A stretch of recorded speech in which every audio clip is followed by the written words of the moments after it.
evening, everyone. I'm delighted to be with you again for this new ethics evening. And so without further ado, we're going to hand over to Annaïg Chatain to introduce this evening. Yes, good evening, everyone. I'm delighted to welcome you to another evening of ethical debate. And before going any further into the subject that brings us together this evening, I'd like to say a few words of thanks. Warm thanks to ICOM France, Émilie Girard, President, and Claude Maurice, the General Delegate, but also to all the colleagues who, as part of this network, took part in our preparatory discussions and contributed to our discussions.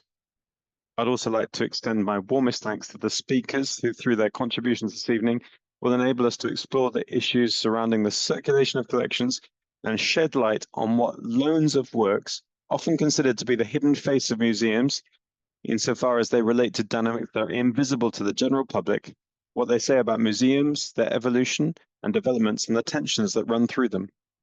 Finally, I must not forget Hélène Vassal, the moderator for this evening, who, in addition to her duties at the Musée du Louvre and her commitment to ICOM France, has long been involved in teaching at the École du Louvre. I'd also like to apologize for the technical problems that have prevented us from welcoming you tonight at the École du Louvre, the Louvre School. We sincerely regret this, but we felt it was essential to guarantee the quality of the broadcast and translation of our discussions and to give priority to remote broadcast. We're already working now on solutions that will enable us to resolve these logistical problems and to bring you together very soon at the École du Louvre as part of this program. I'd now like to say a few words about this evening's topic and why we chose it.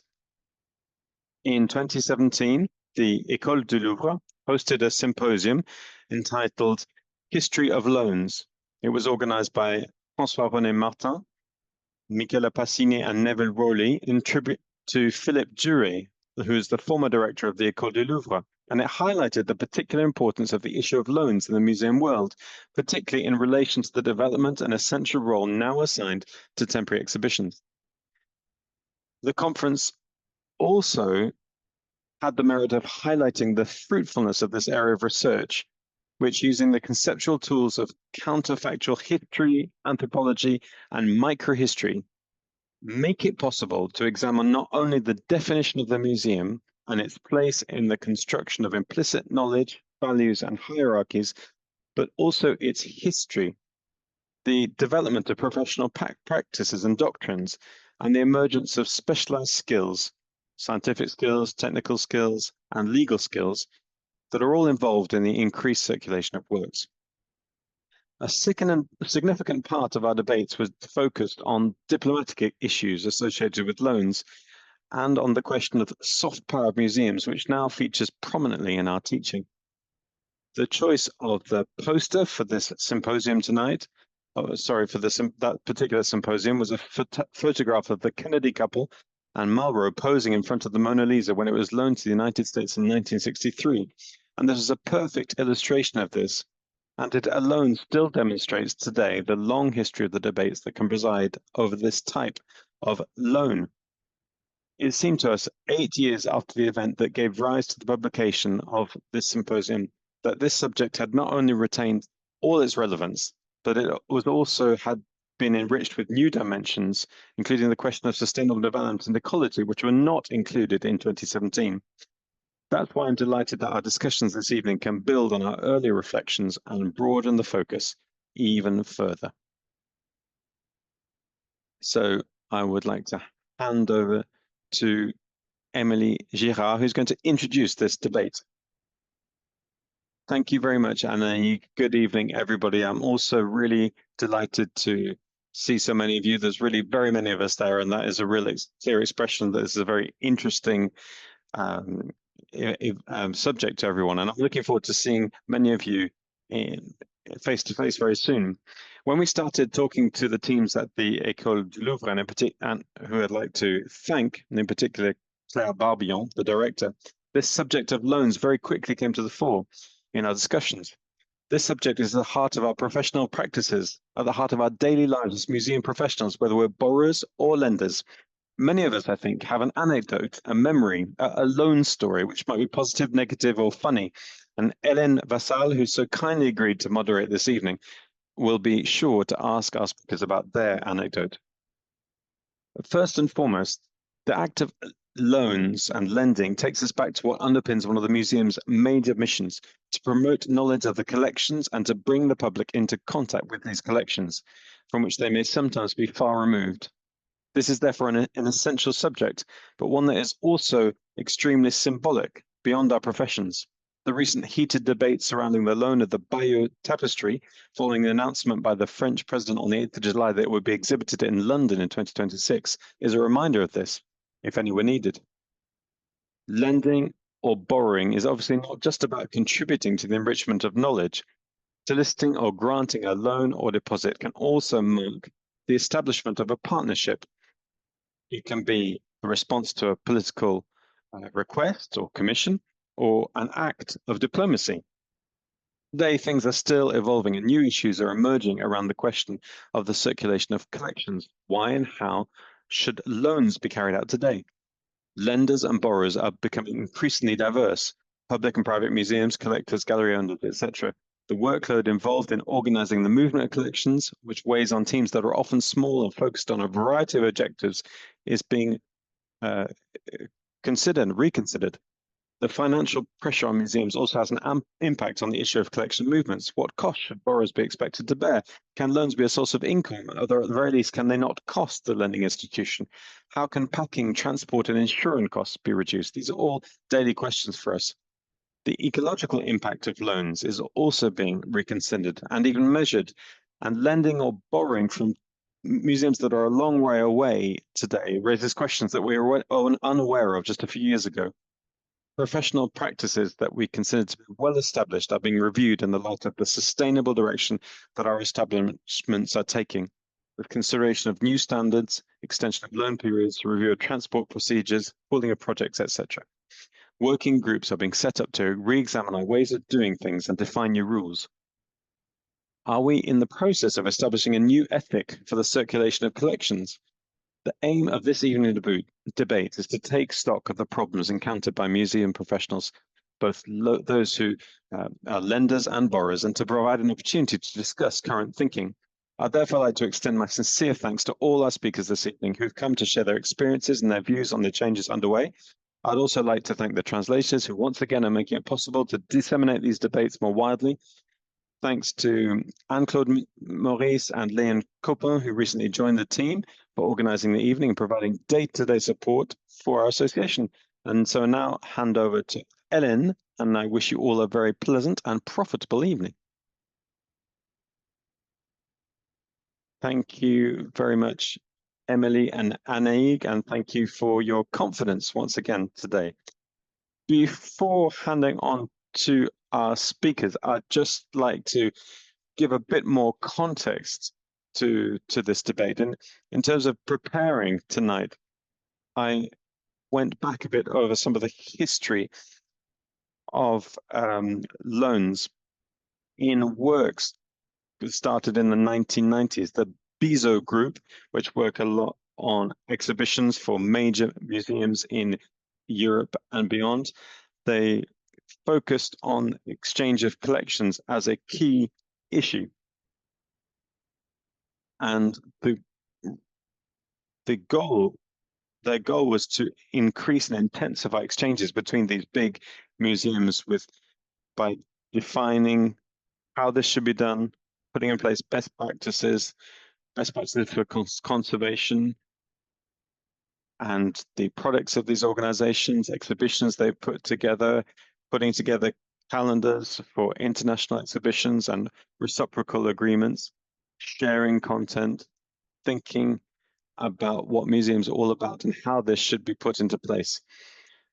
This approach was in a period when there were a lot of temporary exhibitions with an intensification of loans and exhibition of key works and the globalization with more countries. And this perhaps peaked in two events at the conference in 2004 in The Hague And the document produced by a group of independent experts appointed by the European Council called Lending to Europe, Recommendations for Collection Mobility for European Museums. And this was from April 2005. There's some things that could feed into our thinking tonight because these thoughts came in a very different context than we are in today. We're currently facing budget cuts, ecological crisis, a crisis of meaning and redefinition of museums. But nevertheless, these discussions of 2004, 2005 are still relevant in thinking about questions of circulation, diplomacy, and many other issues. But let's think first of all about reciprocity, because this is central, because exchange is at the heart of the loan system. I quote, "The mobility of collections is based on the principle of reciprocity." I'm sure we'll come back to that in our discussions. The attractiveness of exhibitions is also underlined. This period was marked by big exhibitions, blockbuster exhibitions, which were a key source of attractiveness, and this phenomenon has been significantly studied. In 2005 and 2006, there were some very big Parisian exhibitions focused on Dada in the Centre Pompidou and many others in the Grand Palais. The third idea around this report from 2005 was to do with reducing operating costs in order to make sure that museums could be more competitive. In a business, this would make it possible to balance out costs and income, and also incoming and outgoing flows. So these three ideas, reciprocity, attractiveness, and production cost management, become the matrix and the grid for the loans policies over the following 20 years and for many exchanges. General Principles on Administration of Loans, published by Bizot, recommended the putting in place of documents, regulations of best practices that became increasingly complicated. And there were a number of different approaches involved here, with sometimes involving restrictions that were put in place and put on us by museums from the English-speaking world. And this has involved a whole number of different associations. We analyzed the rise of professions that support this loan activity: production managers, documentary study managers, curators, preventers, managers. The existence of this was recognized in 2006 in this school through a master's diploma that was launched. And then as we go into the 2010s, there was some criticism that started to rise around this question with the internationalization of the whole process and the high flows involved. New modes of intergovernmental cooperation made it possible to underline some internationalization process, including the transfer of expertise and the intensification of circulation of objects and staff. The Louvre Abu Dhabi is presented as an institution which can make it possible for France to expand its reputation and its scientific expertise. International action now involved long proved strategies, and exchange and loan policies were key and central to this. The circulation of collections then started to be questioned. ICOM France entitled its 2015 general meeting "Circulation of Artifacts Risk to Exist."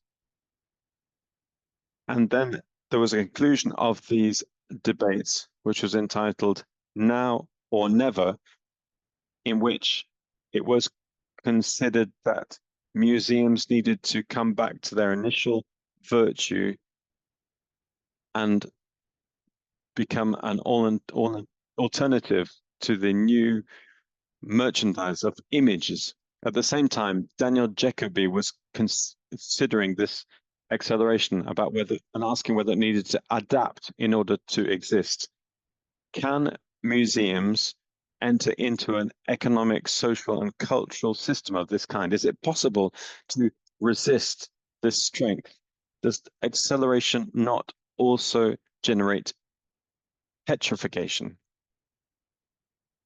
The COVID crisis, the following energy crisis, the increasing ecological awareness of museums has raised further questions about this and has led to a question of more reasonable management of flows and collections. How can we adapt our impact? How can we ensure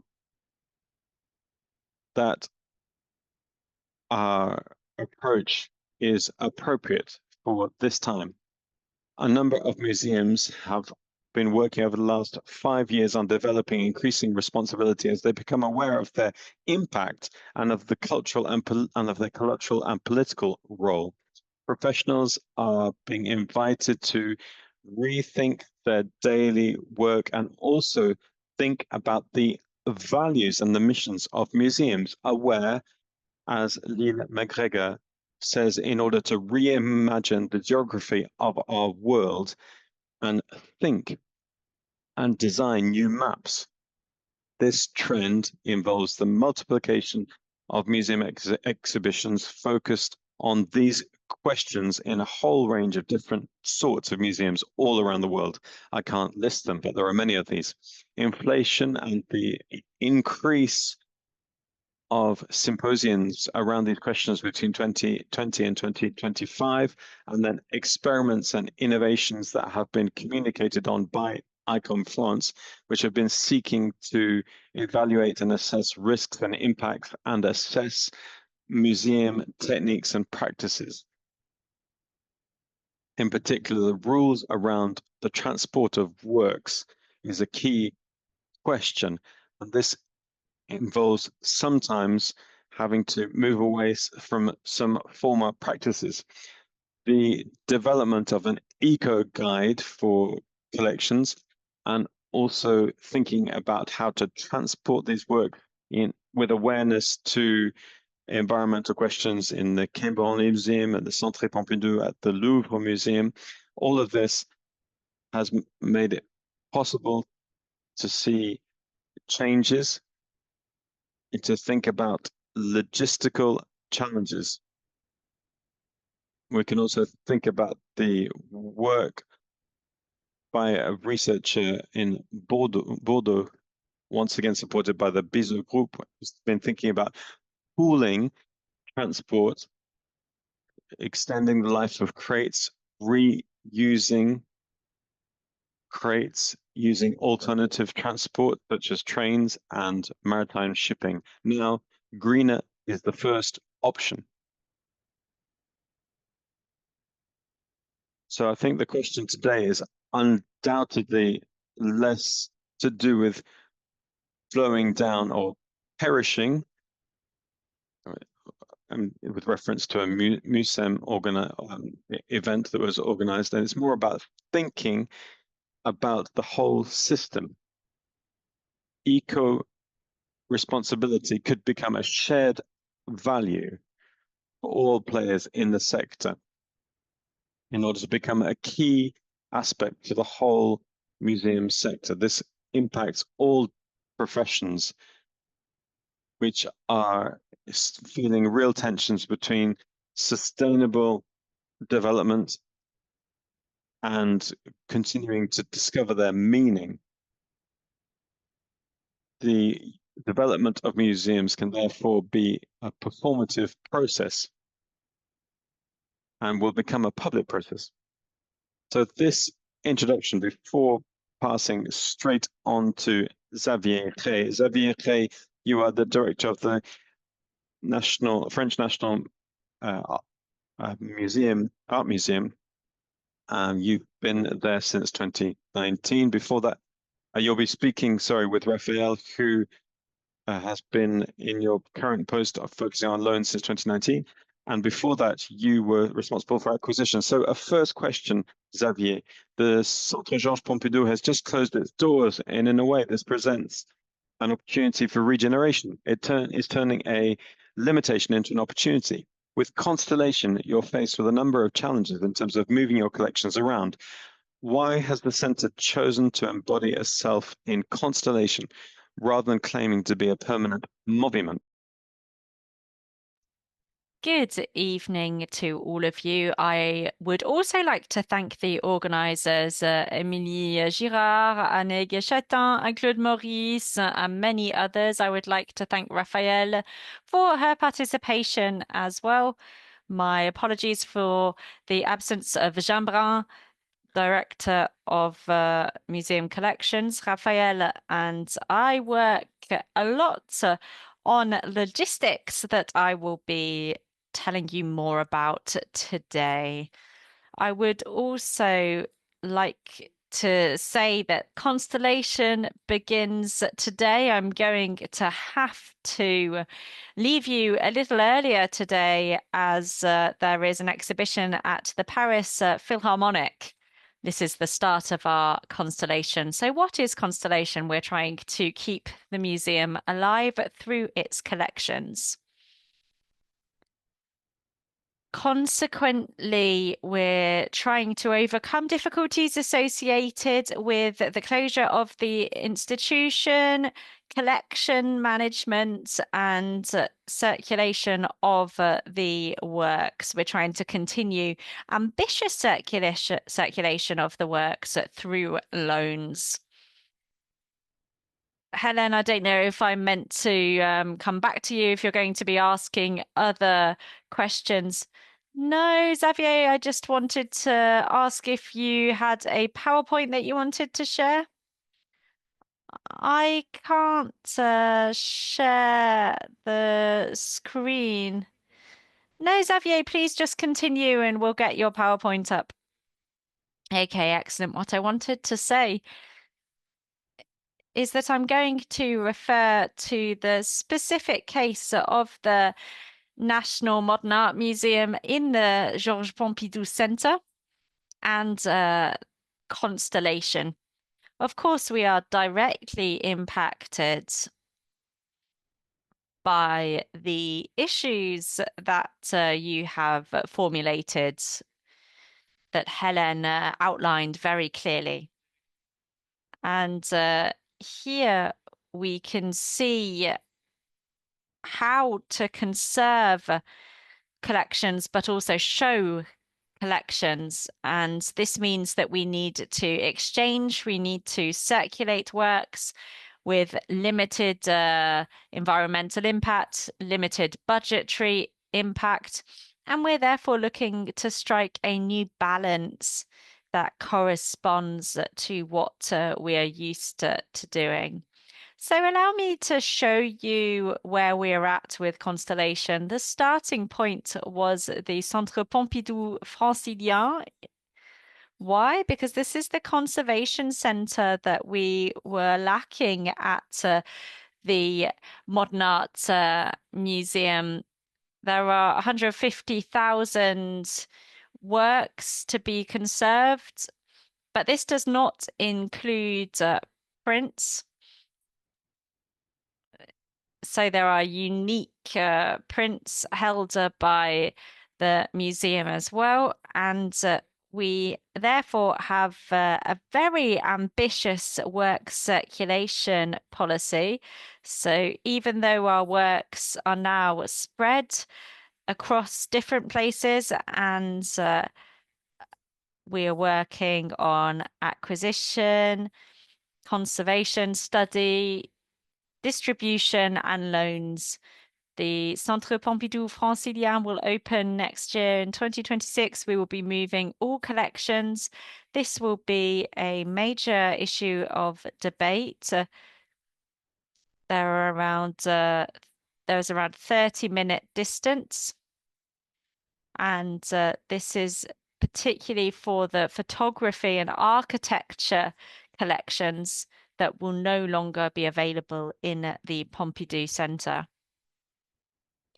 So working with this new conservation centre, if you can move forward one slide, Raphael. This is just different views of our Centre Pompidou Francilien. 80% of the building of the 30,000 square meters is for works conservation. It is also a new site for modern reserves. We will be presenting collections in a 1,000 square meter space. This is going to be a high-tech space along with artist studios as well. This has been designed as a reserve, third generation collections. I saw this with the museums of Marseille, who were really pioneers in organizing shared reserves between their museums. The reserves can be visited, and they are opposite the Marseille Museum. And what we're trying to do here with the Centre Pompidou is not to have a reserve that can be visited, but to have a showcase where we can present what our collection is, what is a museum, what is a loan, identifying the professions that underpin this. And then there will be guided tours and commented tours within the reserves themselves. I think we can move on now. So this was the idea. This is from the Bobo platform. I think we can move forward. This is another site that we have. We can skip over that. So let's come to the Centre Pompidou Metz now, which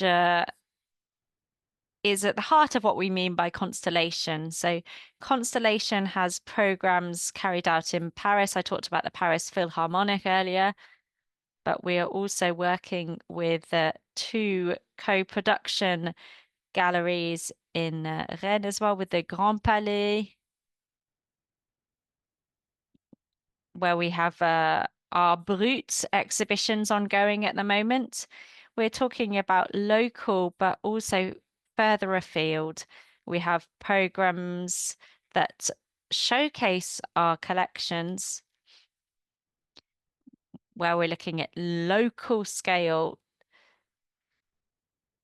And mirroring this, we also have large exhibitions with Matisse in the future, with international scope.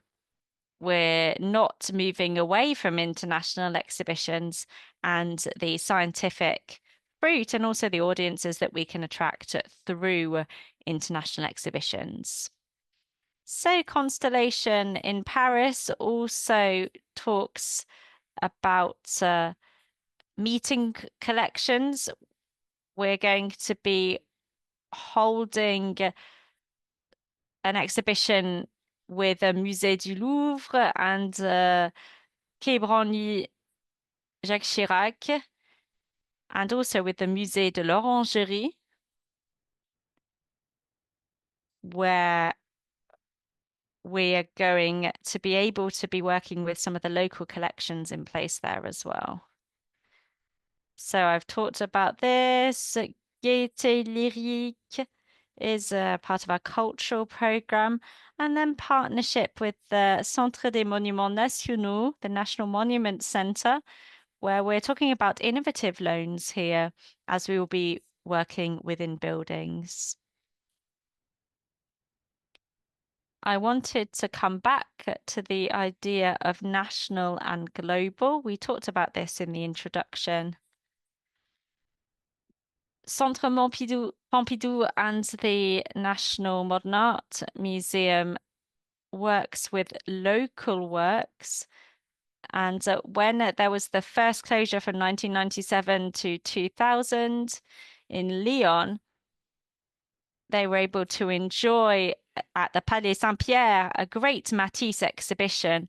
And I think this was an excellent circulation of major works in the country, and they were very rarely presented outside of Paris. And this was a great success. The Musée du Louvre, the Musée du Quai d'Orsay as well, has continued with this since then. So here is another example of constellation with an exhibition in Lam with a Kavinsky project, and this is in Lyon. And also in the Lyon Fine Arts Museum. We've moved away from a top-down vision where the exhibition is designed in Paris and then presented in the regions. We have a new relationship now with the Musée du Sentimental, where there is a co-construction of exhibitions with the exhibitions that are then across the country. So this is the Grimaldi Forum. We're now moving into an international scope, even though it's not far from France. It's to show that there's a duality of programs. We have exhibitions outside of museum spaces as well. And this requires cultural engineering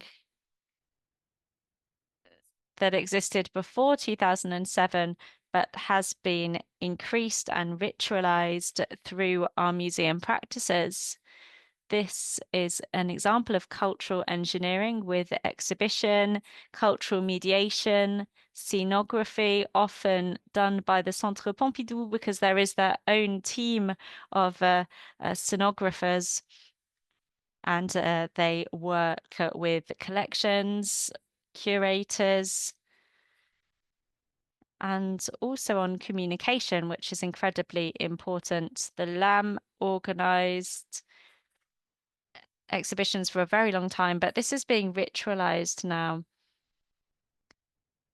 alongside an internationally reciprocal agreement. Our loan faculties have been taken up by the move, by international contracts, by local partnerships, our presence in Paris. And this can be a subject of tension within teams. We have had to make some exceptions in order to keep up with the demand. I just wanted to very quickly discuss diplomacy, and I'm going to hand over to Raphael to present some figures quickly. But before that, I wanted to share the difficulty that we have. The pride of our museum is to be very generous, and Raphael will be able to share some figures. We're very proud of those figures. It's impressive, but we need to also move outside of the walls. There are always 2 or 3, 4 reasons to say yes, but what are our difficulties? First of all, there is the nature of the donor. As a contemporary and modern art museum, it's difficult to say no to a loan when the artist themselves wants this. Even if they were generous enough to donate some of their biggest works, this can be a big problem with large donors, as you can imagine. In recognition of their donation, they sometimes want works to be loaned back to them for exhibitions. There's also the question of fees, reciprocal fees, the size of the project of the borrower. We therefore have to work on diplomacy, and it can be very complicated. And Raphael, I would now like to hand over to you to share some figures and to explain how the loans office, these are some other examples, but we're going to move it into figures now, but how is the loans office at the Centre Pompidou and Observatory in a slowdown of loans and crisis regarding deadlines, instruction, cancellations, etc.? Thank you very much, Xavier. So the size of Constellation, as you have heard, required a significant quantity of loans with loan periods that could go from 3 to 4 months to 3 years, whether it is a project in our branches or outside of this. These two factors make the unavailability of works and scheduling quite complex, particularly during a period where schedules are often reworked. Here are some figures about the loan volumes managed by the Centre Pompidou since 2009, right up to 2024. The 2025 figures are still ongoing. We have compiled all requests that were processed, showing the number of refusals and the number of cancellations as well. So what can we see? We can see a significant increase in loans. We have around 7,000 or so 700 or so requests that represent around 8,000 works. Refusals are in orange, so we can see that refusals are in the minority. We've gone from 1,500 up to 2,500. They've not followed the increase in loans. In blue, you can see all loans that were actually effective, so works that actually left the building. And in green, you can see the volume of cancelled loans. So we wanted to promote this because we wanted to talk about the availability of works for projects. The increase in cancellations that we can see is becoming significant. We've gone from up to about 40% of cancellations. We could talk about the reasons for cancellations, but this really makes our work more complicated. It's work carried out by teams that we don't see, with demand, request analysis, difficult decisions that are made to analyze feasibility and care from each team. Cancellations are unfortunately rising, and we would be delighted to see a reverse trend here. I don't know if this is also something that you have encountered. The volume of cancellations really increased with COVID. Let's look at another table now to see where COVID is. So here you can see the volume of approved loans split between France in blue and international in orange. We can see an increase, quite a significant increase in 2017, with a significant proportion in France, and this was the 40th anniversary period. Centre Pompidou had quite a major loans policy across France at this time. There is a decline in 2020. This was the post-COVID period. I think Hélène was still here. It was not as significant as we thought it could be. We tried to maintain a significant loan policy. And from June, when lockdown was lifted, we returned to loans. We knew that all stakeholders were waiting on the important decisions to be made. And we can also see that over time, the international share has increased compared with the France proportion. We were at around 50-50, but we're moving towards 60% international now. This is largely due to our branches, our antenna organizations located internationally. Raphael, I'm just going to ask you to wrap up as we need to hand over to our next speaker. These figures are incredibly interesting and we'll be able to comment on them through questions from the room. Are you able to stay with us? I know that Xavier needs to leave us, but we hope that you will be able to stay with us. No, I'm afraid I need to leave, but I can answer any questions you have right now. Let's have a look in the chat if there are any questions that we can ask you. Unfortunately, I think we're going to have to move forwards. Emilie, you are in charge of the evening, and I'm just a moderator here, but I will make the decision to thank you both, and I will pass on any questions that we have, and I will answer those, says Raphael. Thank you so much for your understanding. Thank you. Bye-bye. I'm going to move on to Céline Chanas now, who is with us, who is director of the Musée de Bretagne, the Brittany Museum, and vice president of FEMS, the Eco Museums and Society Museums Federation.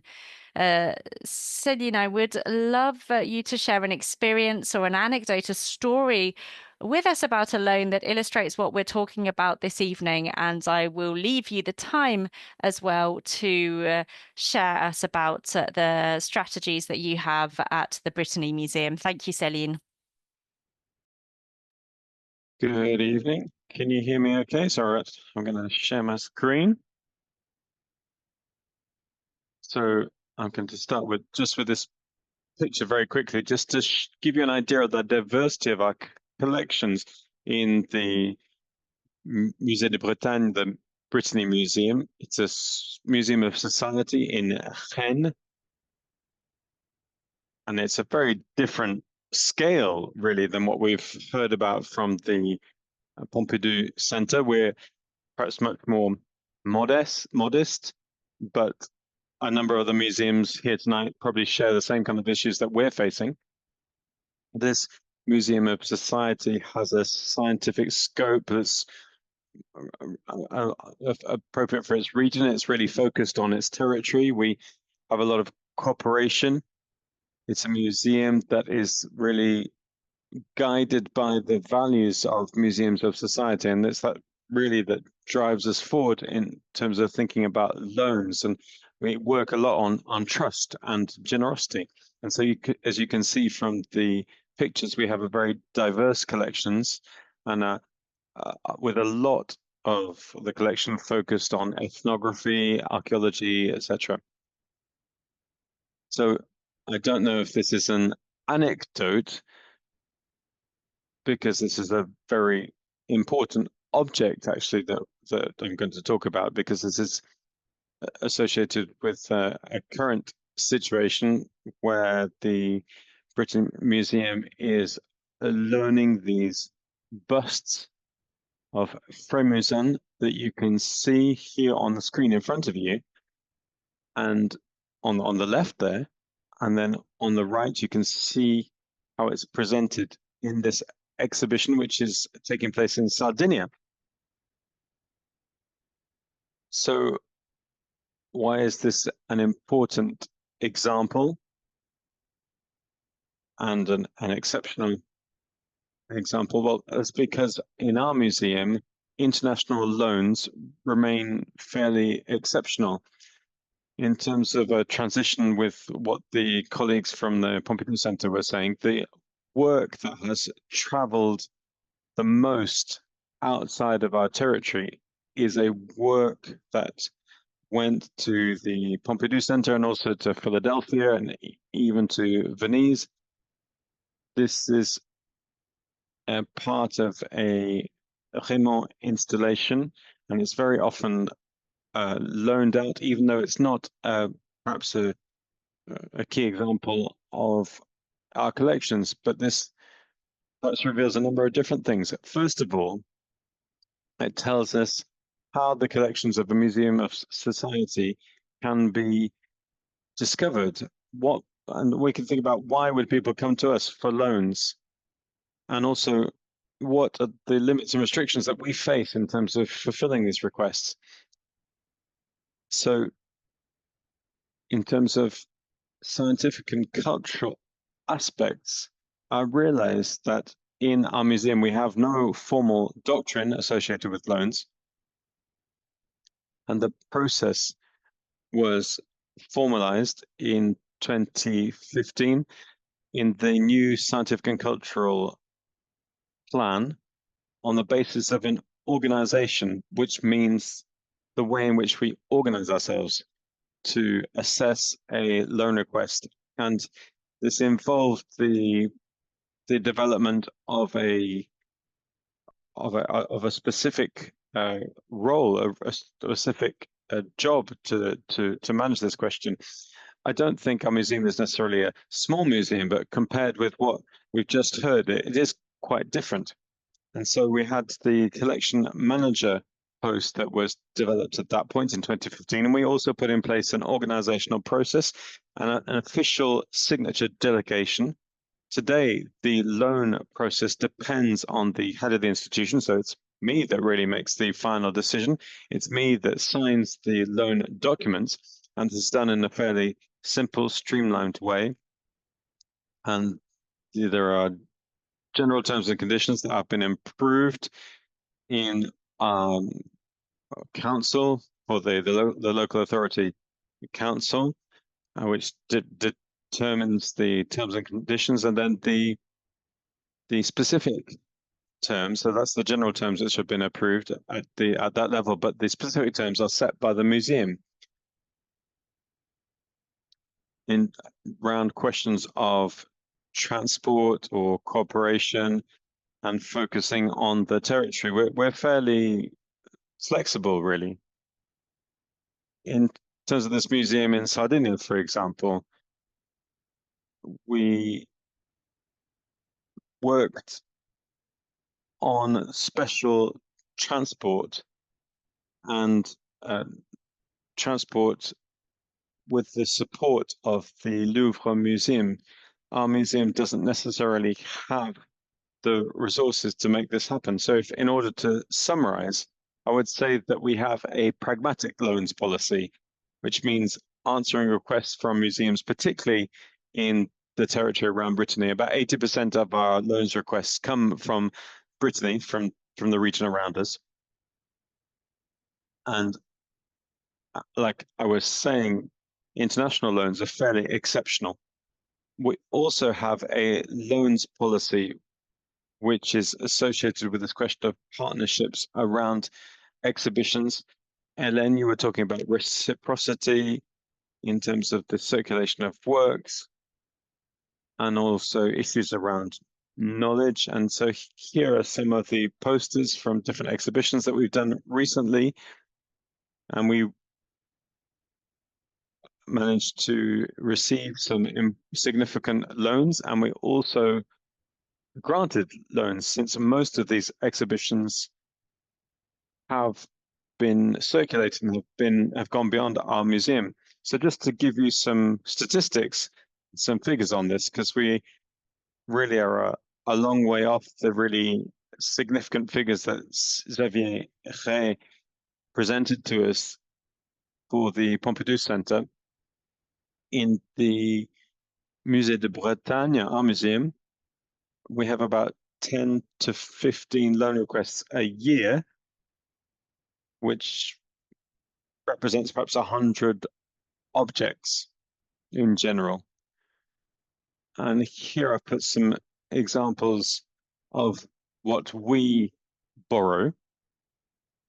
And actually, while working on this, I realized that we borrow more than we loan out. And here, this is a big exhibition. And this is just to give you an idea of the number of items in an exhibition.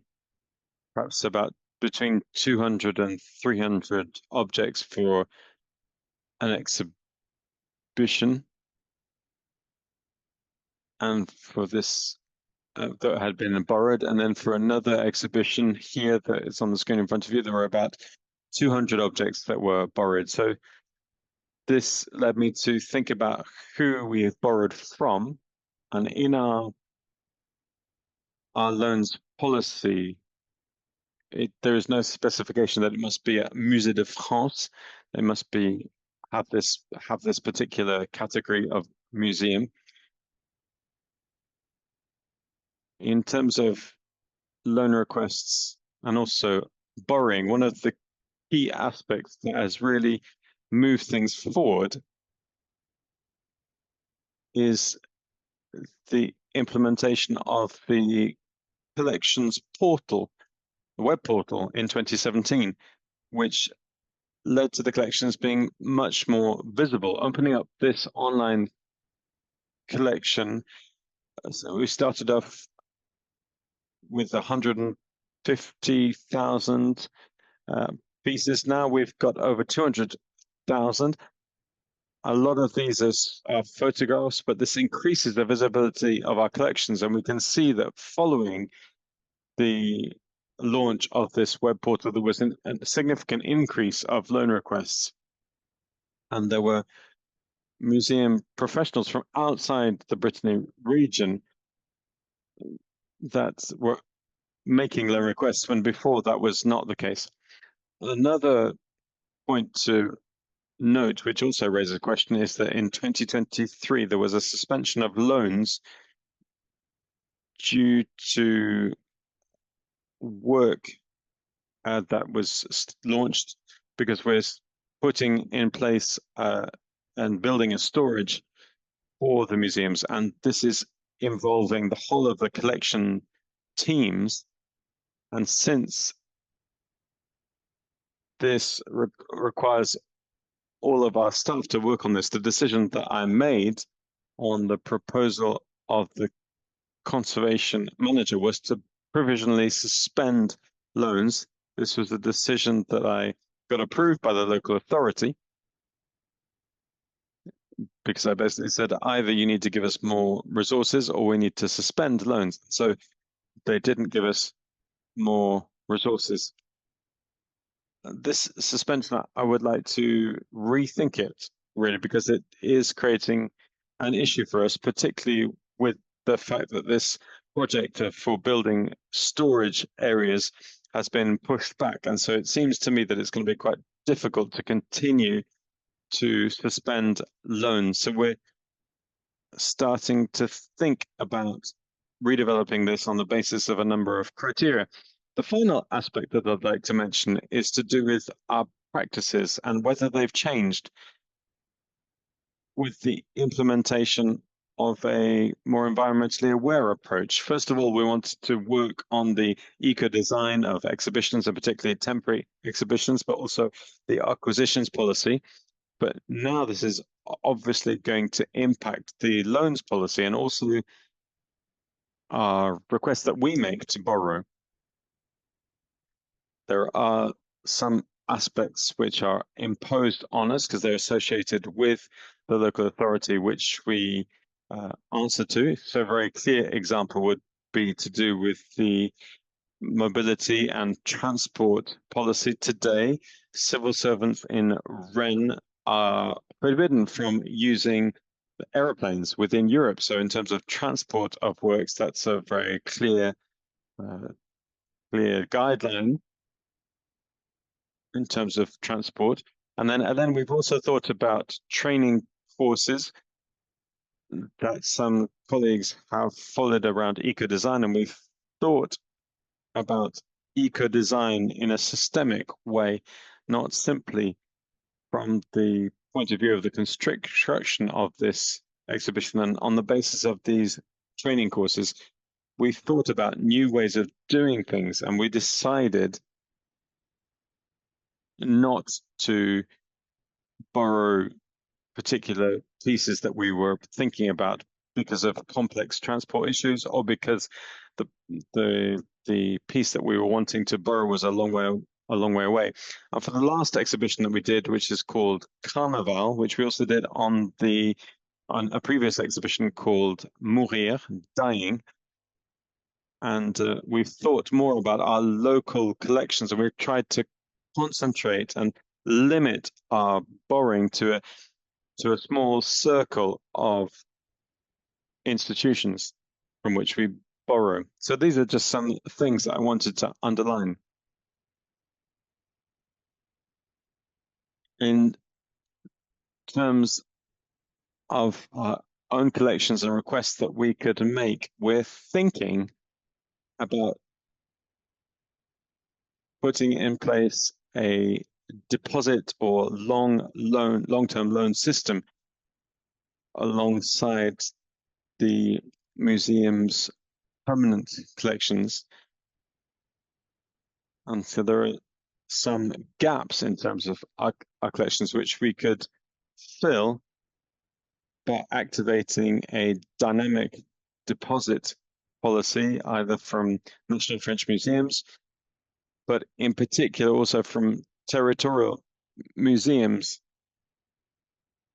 because it's always very difficult for a regional museum to access works from national museums in terms of the restrictions and the conditions that we're required to follow, which we're not always able to do. So that's what I wanted to say in the time that's been given to me tonight.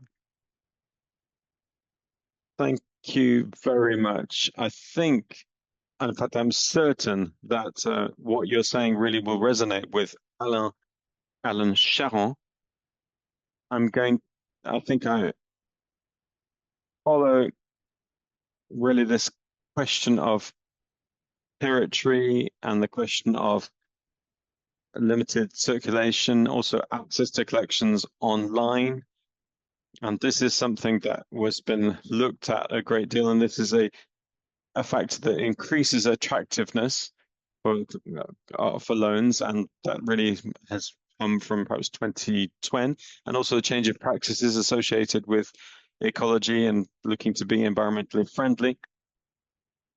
Alain, same question. Could you share with us an experience, and could you talk to us about that? And I'm sure that will resonate with some points that Céline has raised. Alain, you are the head of collections at the Musée Départemental Arles Antique.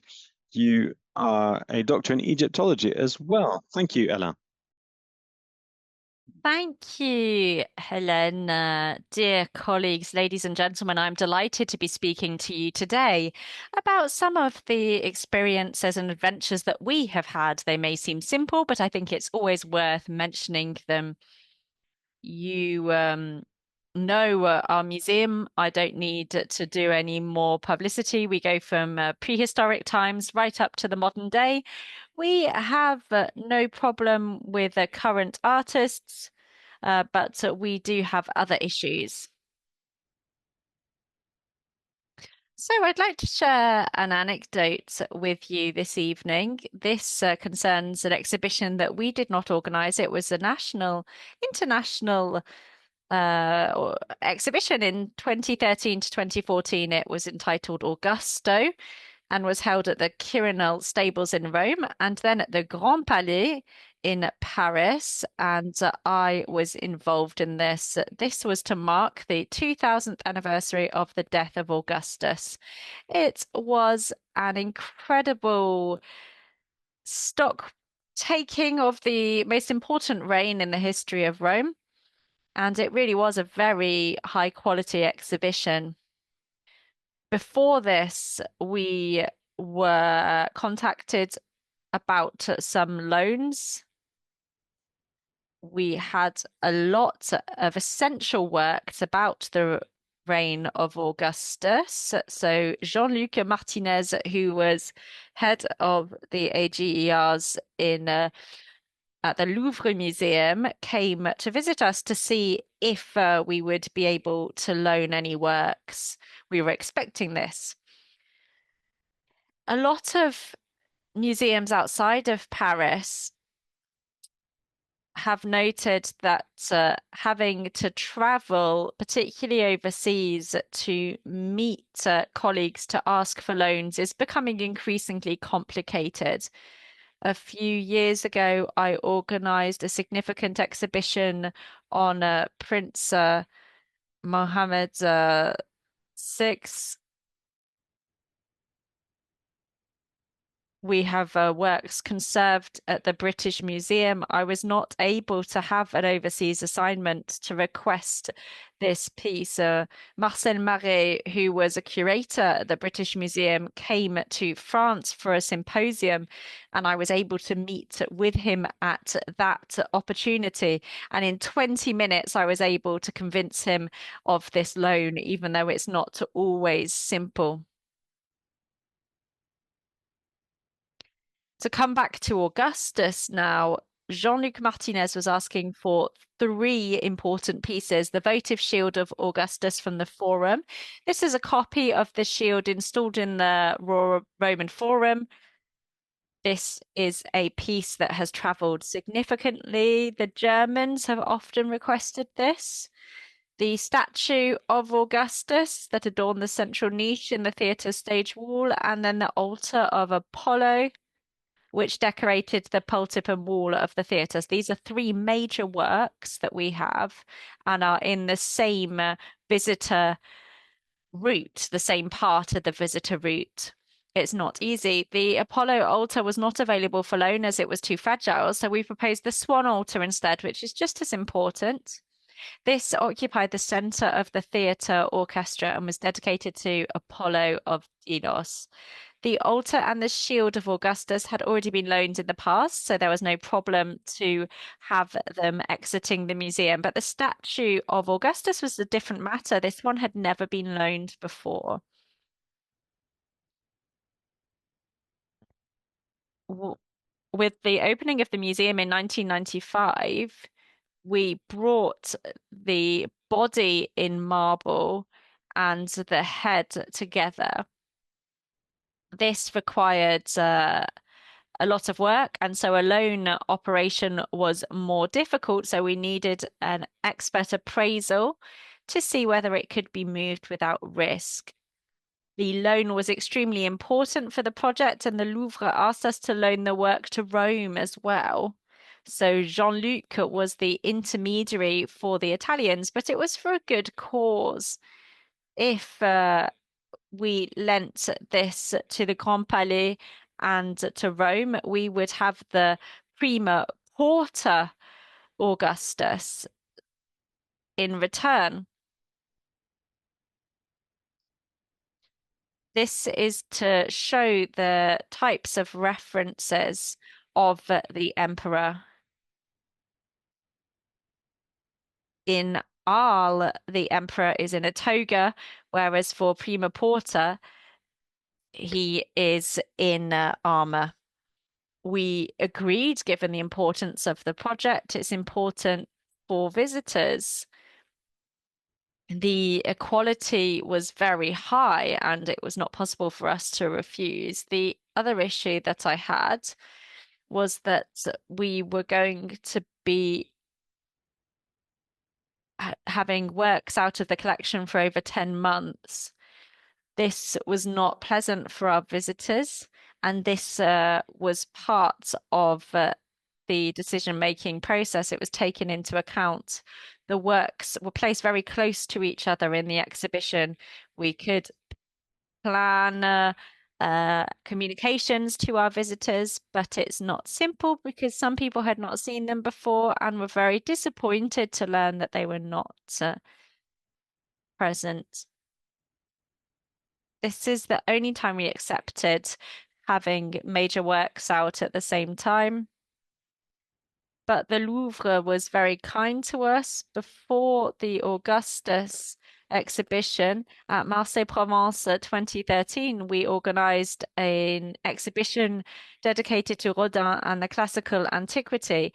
At this point, we had the Venus d'Arles that was returned to its country of origin for the first time since the 17th century.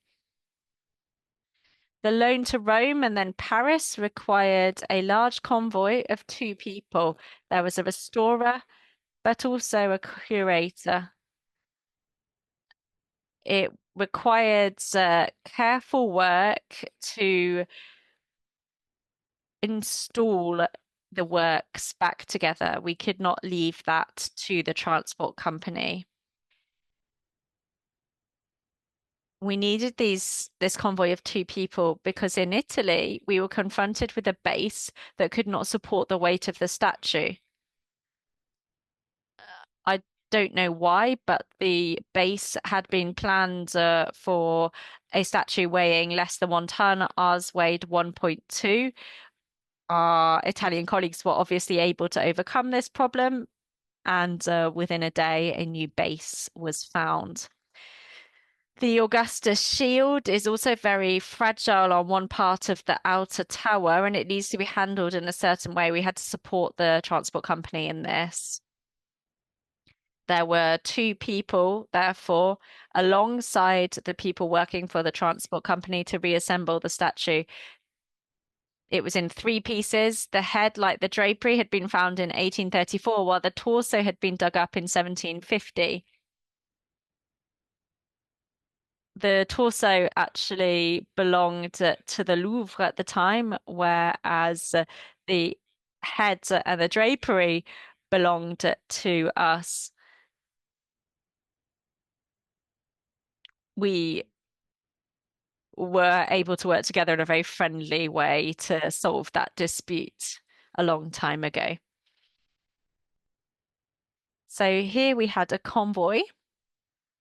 Sometimes, in order to save money, and we can sometimes do video installation of works. So the Musée de Fécamp followed the installation of a gold torque for the Treasure from the Bottom of the Sea and Endangered Heritage exhibition 3 years ago. Another thing I could say about loans that can be problematic is that sometimes there can be breakage. When the Trèves Museum in Germany had a huge exhibition on Constantine with over 1,000 pieces exhibited from the 4th century, we were asked to loan 2 very important pieces found in 1952. One of them was partially broken, unfortunately. The transport company did not break this. This is an unfortunate event, but it can happen. I'd now like to talk about the loan duration. So for this exhibition in the Grand Palais, the Louvre needed the loan period to be longer at over 10 months. But it would have been absurd not to take part in this. This is part of our scientific mission to show these exceptional pieces at a single event so that we can better understand a single chronological period. This does not mean that we have to lend all of our pieces all the time, especially for very long periods. We mustn't forget our visitors, who can sometimes be very disappointed if some works are not present. We loaned the Caesar's head to an Arabic museum. We informed visitors, but I think some visitors were disappointed not to see the Caesar head. Like many museums outside of Paris, we are not always able to replace the works. These are very unique works, and we're not always able to replace them. We have some great objects in our reserve, but this is not possible for all of our pieces. The most important historic pieces are all located in the same part of the museum because these were found in the old theatre, the Augustus statue, and also some Venus statues and other statues of this type. These are these are pieces in high demand, and we do not want to empty out this part of the museum totally. However, we can loan out less important or less popular objects, even if they're in an area where there are important objects. We can loan out objects in reserve as well, and for much longer periods. So Narbovia borrowed object from us for Escale en Méditerranée romaine for a period of 6 months, and they actually requested an extension of almost 9 months until the 21st of September 2025. So there was one piece that had been presented to the public, the rest was in reserve. Given the importance of the project for Narbonne, we thought it was important to have these loans in place, and it was a successful exhibition for our colleagues. We have a significant number of loans, and it does vary according to the year. We only have 7 objects that have been loaned this year. In 2019, there were 331 objects. So as you can see, there are periods of high demand. It isn't necessarily linked to COVID. In 2021, there were 80 objects. On average, it's around 60 objects, which which is quite a lot because they're often quite heavy objects. I'd also like to talk about the delegation of signatures required for loans. We had this before, but we don't have it anymore. Whether it's loans that we are requesting or that are requested of us. We no longer have to present this to elected officials. Sorry, we do have to present our requests to elected officials, which means that last minute requests are not possible because it takes at least 4 months to go through this procedure. This is another major issue. Coming back to pooling and grouping in exhibitions, it is fair to say that difficulties are fewer than before. Most museums agree to pool transport. Authorization is easily granted now. We have noticed that there are fewer transport specifications requiring single transport, which is good. Everybody is aware of the cost of projects. Costs are very high, and also the environmental consequences of transport if it has to be done individually. It can be understandable for exceptionally precious items that have to be transported on the same day, but generally this doesn't go much further. Previously, we had much more complex questions. In absolute terms, we very rarely see absurd requests. So to give you an example of exhibitions, one time I was curator of the Glory of Alexandria exhibition for the loan of 2 marble portraits. The lending institution required us to have air conditioning, which is completely crazy. The convoyeur said, well, there's no need for this. And I said, yes, it's the institution that's requiring this. There are some requests that may not be absurd, but they are expensive, such as a police escort of a lorry or a security escort. This can happen, and then the loans end up being very expensive. Finally, some requests are quite unique. This was true for ingress and antiquity. In 2006, the Louvre accepted the loan of the Turkish bath paintings. This was amazing. It was a great opportunity. Vincent Paramed was head of paintings at the time, and he did the crate, and we had a crate that had jacks within it to prevent any impacts on these works. So this was just an opportunity to share some examples with you about what has happened with us. I'm sure you can all relate and have experienced this in one way or another. We need this for exhibitions. This is the cost of projects that can become very high. We are having increasing difficulties, particularly lending overseas, because the costs are very high. But people from abroad are asking us for loans. We have local loans, but also overseas loans outside of France. Thank you so much for listening. Thank you, Alain. I have found it very interesting to hear your experience, but also the experience of our colleagues from the Museum of Brittany and the Centre Pompidou. This all illustrates the central role of loans today in the strategy of your respective institutions, regardless of their scale, regardless of the type of collection, regardless of the number of works loaned.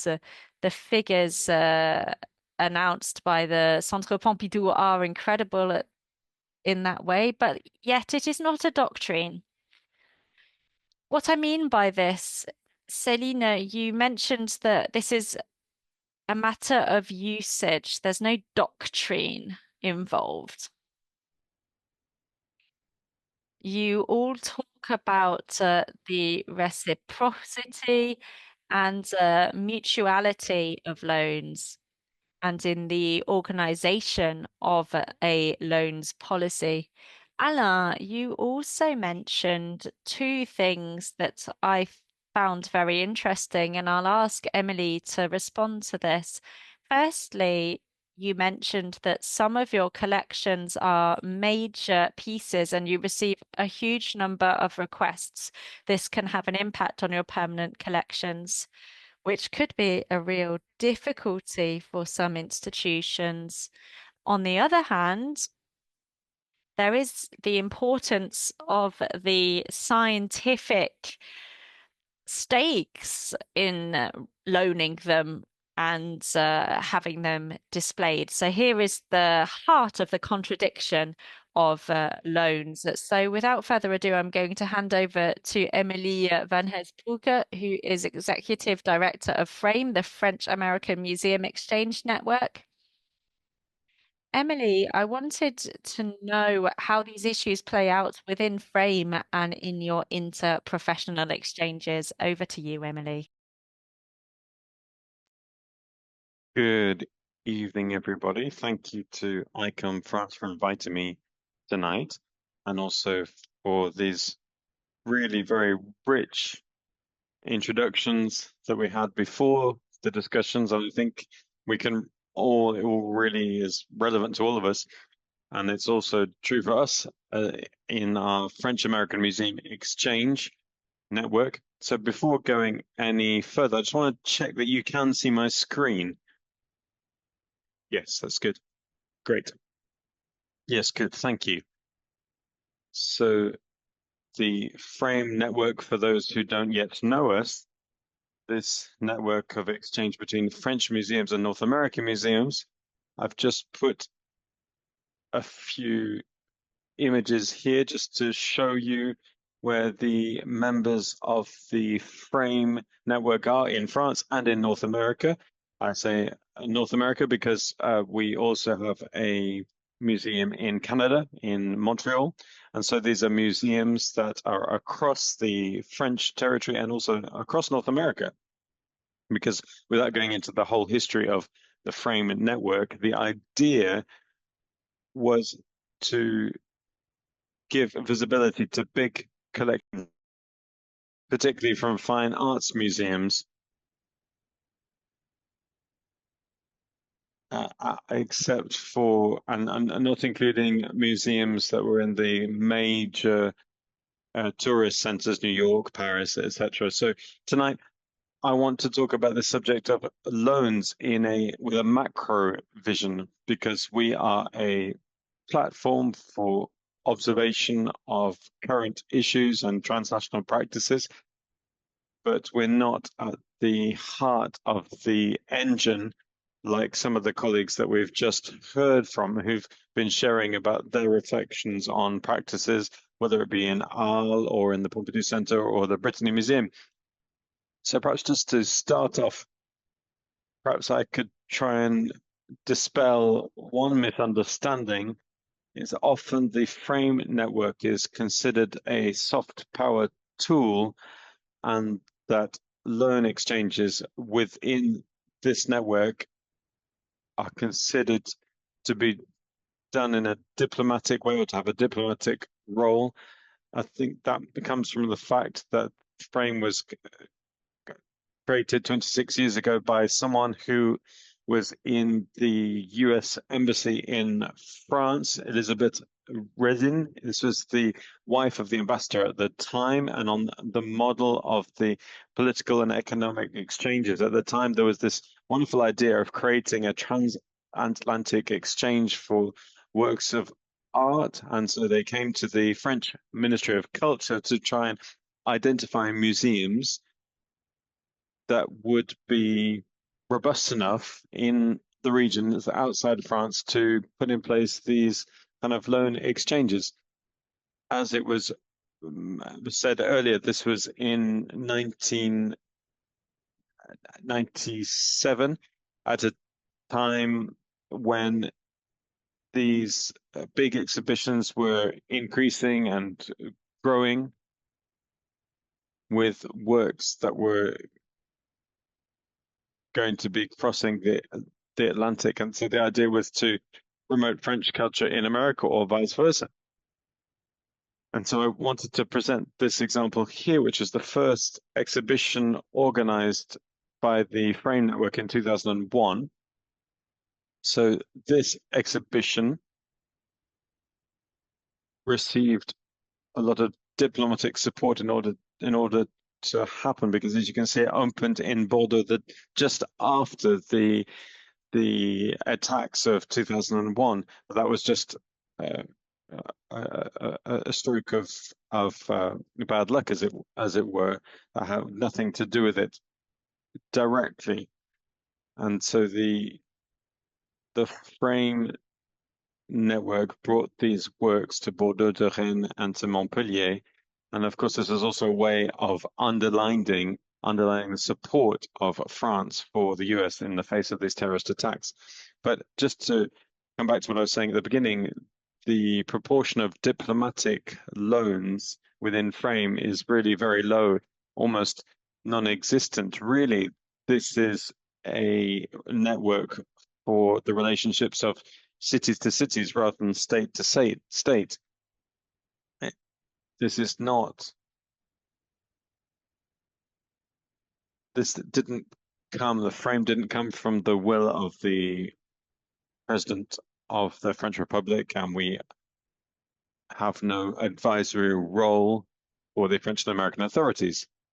So when I was talking about the connections between cities and cities, this is perhaps particularly because in this network we see that a number of member cities are twin cities, like the city of Bordeaux and the city of Los Angeles. And in 2014, the LACMA and the Finance Museum of Bordeaux did an exchange of some key pieces. You know, these pieces from Bordeaux, which went to the west coast of the US for a number of months, while the Museum of Bordeaux received 80 photographs from the LACMA photography collection, with a whole number of the works of famous photographers. And I've got another example of twinning within the Frame network. You may have heard during the 2010s, 2012 of these pieces that when the Fine Arts Museum in Dijon closed some rooms, these pieces traveled. They did a pilgrimage to the United States, who did a big parade of these crying figures, and they were there for 2 years. Of course, this is a way of giving visibility to these collections, but it was also a way for the city of Dijon to promote the city and have significant economic spin-offs, because following this exhibition, they went to Saint Louis, to other places, and here the picture is from Los Angeles, and so American audiences and the visitors then came to Dijon in significant numbers. I know time's moving very quickly, so I want to move on, but just to help you understand that this frame network is, before being a tool for cultural diplomacy, is a platform for professional exchanges.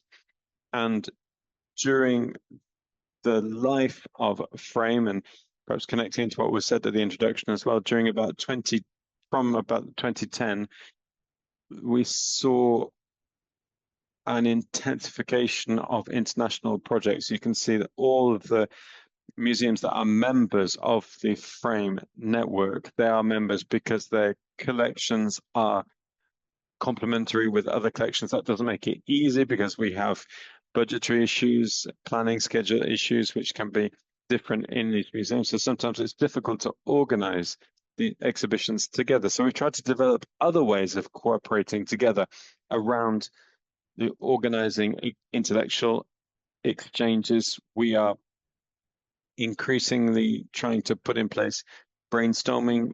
We've developed exchanges between cultural mediators, innovative practices in this area, and we've put in place a number of projects around this area, which shows the complementarity of works. I didn't put Adam and Eve because Emilie Girard is the president of ICOM, but this was a great opportunity to bring this couple together, because this exhibition took place in Strasbourg,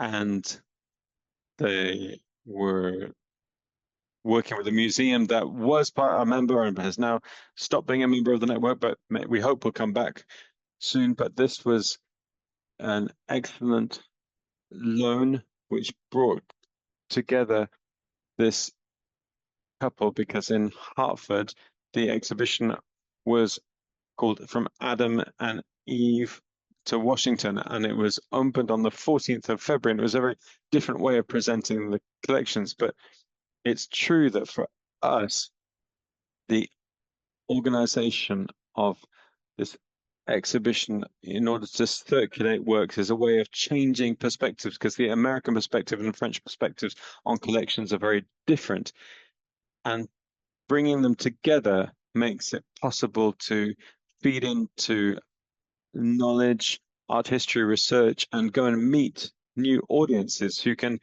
really get to know these works. That's the role of exhibition and loans. That's what it's about. It's going to meet new audiences and discover new audiences. So this came through the complementarity of our network. So we start with museums' needs. Next year, it will be the 250th anniversary of the Declaration of Independence of the USA.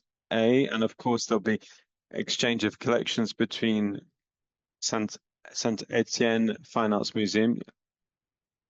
You know, this has got one of the largest collections of American art in France, at least outside Paris. They've got Frank Stallard and many others in their collection. And so they will be sending works to the Minneapolis Museum after this exhibition, which will be organized in 2026 in Saint Etienne.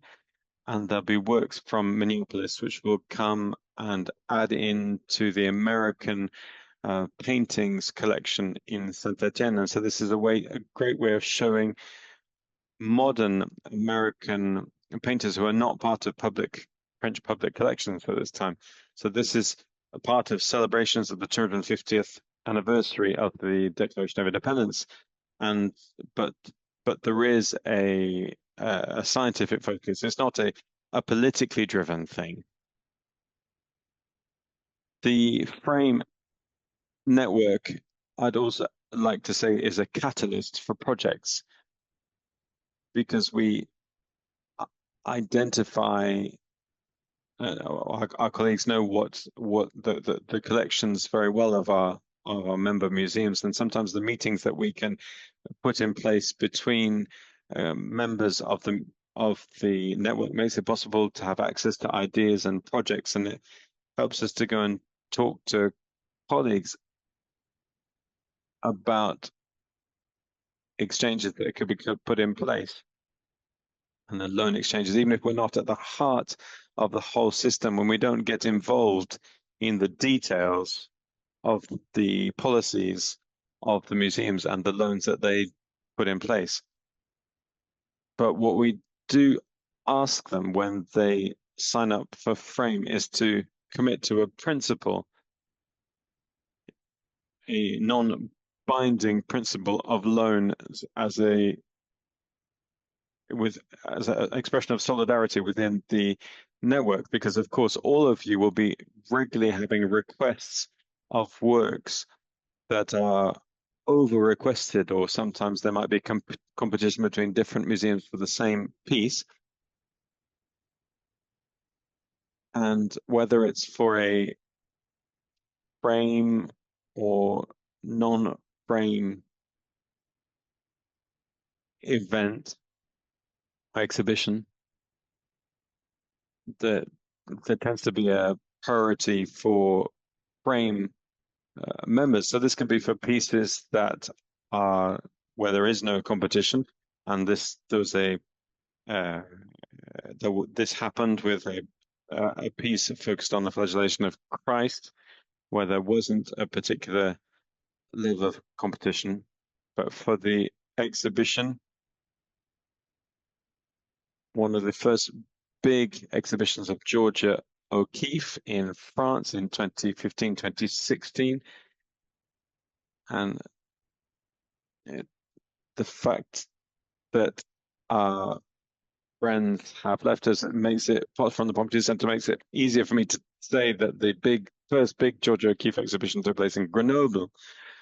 And it was possible because a number of different museums were part of the network. Here you've got the cover of the catalogue, which was a loan from the Dallas Museum of Art. And this is something that's fairly rare. The loan request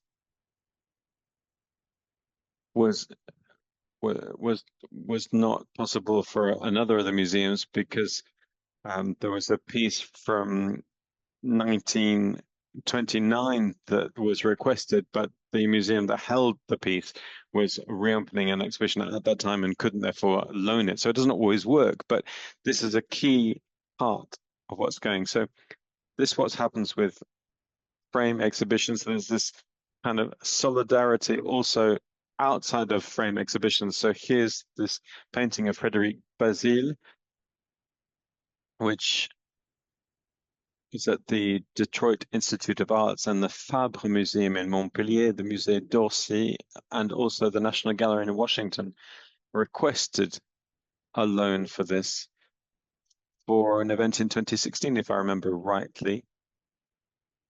And the loan was accepted for the National Gallery in Washington and the Musée d'Orsay, but not the Fabre Museum, which was a bit of a problem because, as you know, Frédéric Basile comes from Montpellier, and it was presented in 1866. It comes from 1866.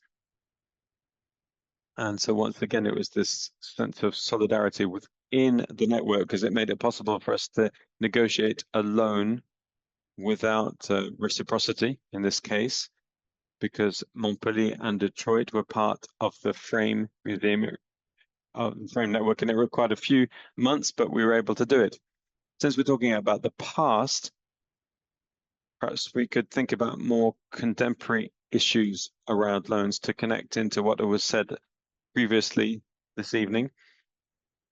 Of course, we have also been impacted. We were also impacted by COVID, and we had to adapt things. And we had to think about how to promote exchanges around works when we could no longer travel or see works travel. So it was putting in place loans without any physical loan. We had some digital exhibitions that we launched at the initiative of our dear friend, which talks about ports of exile, and home harbors, which talks about Jewish destinations during the Second World War. So this was a starting point for thinking about how to present photographic documents, archival documents, which are not easy to loan, and they're hard to present in this kind of event, but in an exhibition. But now we've got an exhibition which has evolved over time since 2020, and it's made it possible to bring out unexplored collections, aspects of collections from Marseille, Montreal, the Museum of Aquitaine as well. And so this is something that we've worked a lot on, and it's one opportunity to respond to the question of environmental responsibility as well.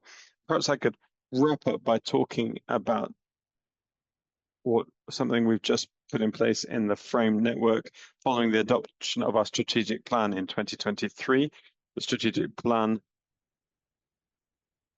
is an opportunity for us to think as a network about who's organizing transatlantic exchanges in a period of time where we need to be thinking about the environment, thinking about sustainable development. How can we bring together this sustainable development approach with a thinking around the needs of the network? So this is an ambitious goal, but we perhaps have found a solution by initiating a system of loans over a long period of time between Frame network members by going beyond the 3 or 6 months, because we said earlier, we heard from the Pompidou Center and about the city of Paris and the situation in terms of thinking about longer term loans.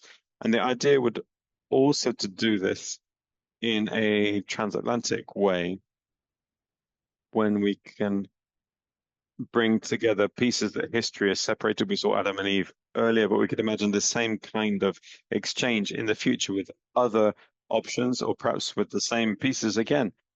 This would be a way of promoting the collections of a museum that's been closed. So, for example, we saw that the Reims Fine Arts Museums, which is not currently part of the Frame network, but perhaps one day it could be, it has loaned to a whole number of different museums around its area. Same thing with the Vassal Museum. So we could imagine that French works might be presented in permanent collections of American museums for 1 or 2 years.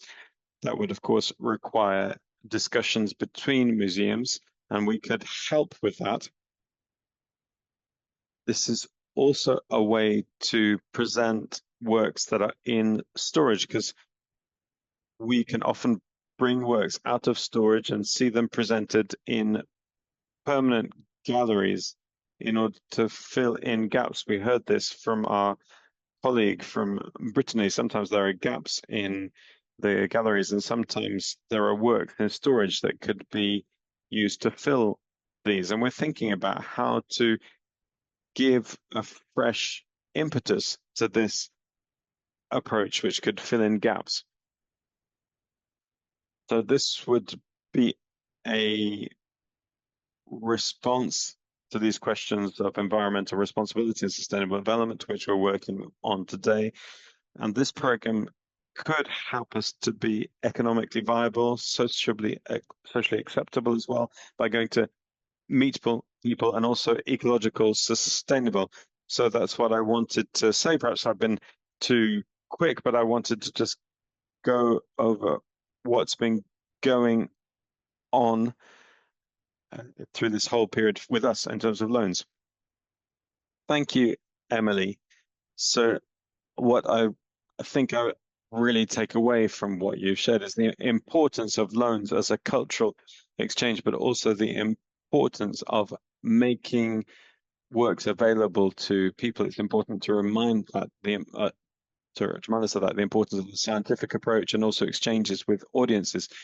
The other idea that could be developed in our discussion with the audience tonight is that idea of loans as a catalyst for projects within networks. And we can see that it's important to put together professional networks.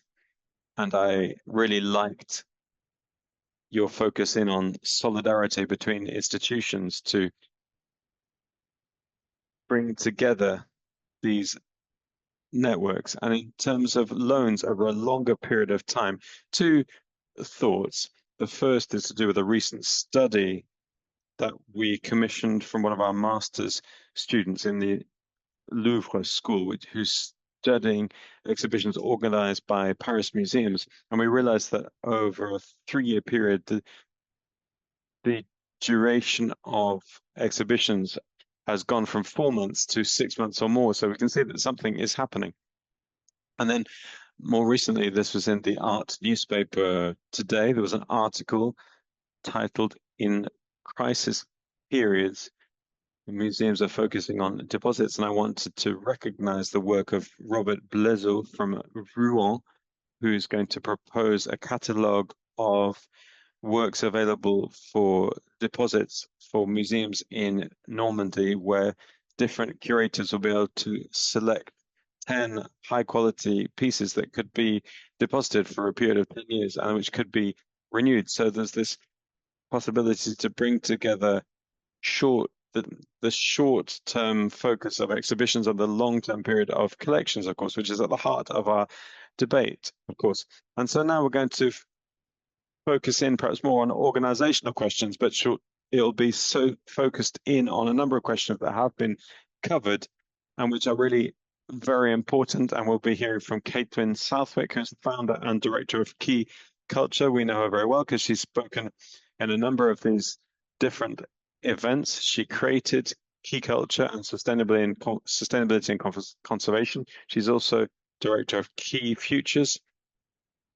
And a lot of her work is focused on the ecological transition.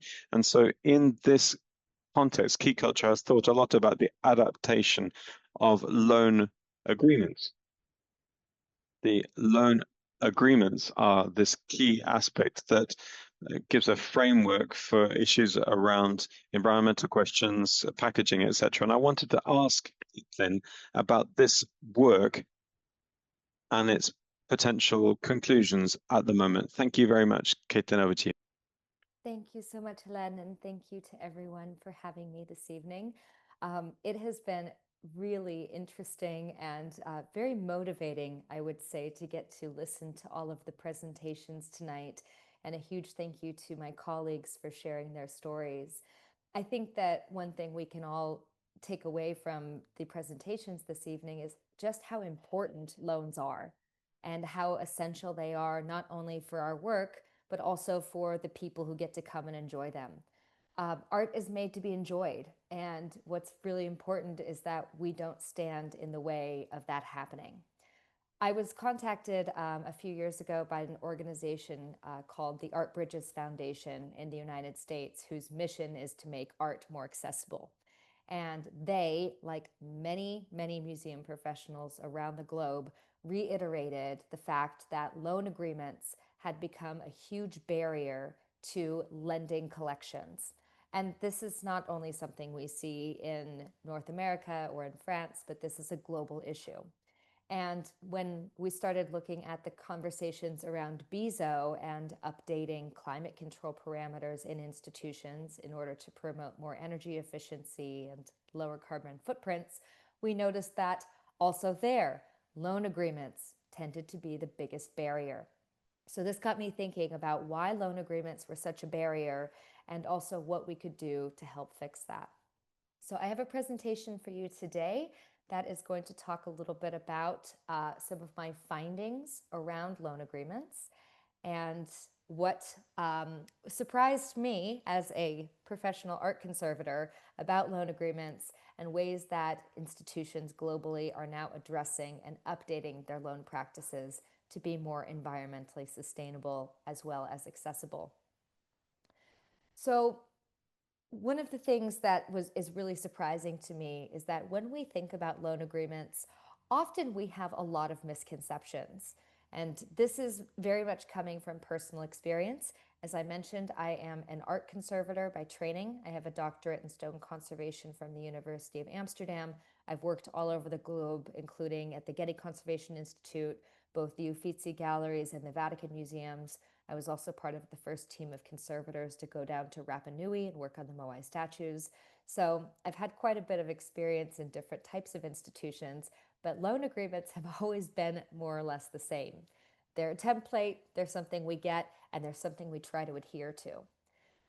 However, when I started looking at loan agreements in practice and the barriers for updating loan agreements, I noticed that there were a few things that I had not quite understood about the loan agreements themselves that really made it much easier to look at how we could update these. When we're talking about loan agreements, I think a lot of times people think of them as instructions. This is a set of requirements that you must meet in order for this loan to be executed. But actually, that's not true. Loan agreements are a contract between two parties. It's a contract, like any other type of contract, is a written outline of the agreement. It is supposed to be mutually beneficial. It outlines the terms agreed by both parties. And to me, I mean, you may all know this already, but that was quite extraordinary because once again, when I had been thinking about loan agreements, I had been thinking about the ideas that these were requirements, but they're not. What is so interesting about loan agreements is that because they are contracts, they are flexible and they are negotiable. I noticed that there was one of our colleagues tonight was talking about requirements from loan agreements that were impossible or kind of extraordinary. And we see that quite often. But the question is, have we asked if those requirements can be changed? I'm going to use an example from the United States. I was talking to a museum in the US about their loan agreements and their implementation of BISO protocols for greener preventive conservation practices. And I said, you know, have you guys thought about updating to BISO? And they said, well, we'd love to. It's good for our collection, but we can't do it because of the loan agreements of these larger institutions. And I said, well, have you ever asked these larger institutions if they would be open to discussions about, you know, loaning their objects to a museum that has BISO? And they said, well, no. So I went to the conservators at the Met, the Metropolitan Museum of Art in New York, and I said, you know, a lot of people are talking about the fact that loan agreements, your loan agreements specifically, are barriers to them updating climate control practices. Has anyone ever talked to you about different terms for your loan agreements? And they couldn't think of a single example. So I think that it's really important for us to take the prescription out of loan agreements and realize that these are actually just outlines of the terms of a loan, not instructions. So when we think about updating the loan agreements, obviously the first one is that we have to know that we can, which we now do, and that's fantastic. Some of the other things that seem to be barriers are insurance companies. Some people think that their lawyers aren't going to let them update the loan agreements. The director or internal teams, partners, lenders, borrowers, for example, or that the standards wouldn't be sufficient. So I wanted to go through these one by one and just address them. I have interviewed insurance companies from around the globe, and private insurance companies do not insure climate control damage. Most damage occurs during transit, and actually the damage that might occur, or the risk of damage that might occur from a temperature relative humidity fluctuation, is not covered in insurance policies. Of course, most of the time we have things for extreme weather events, something like a fire or a flood. That makes a lot of sense. But insurance is not a barrier. And actually what's really interesting is, as we know, insurers are not experts in best practice for preventive conservation. Conservators are.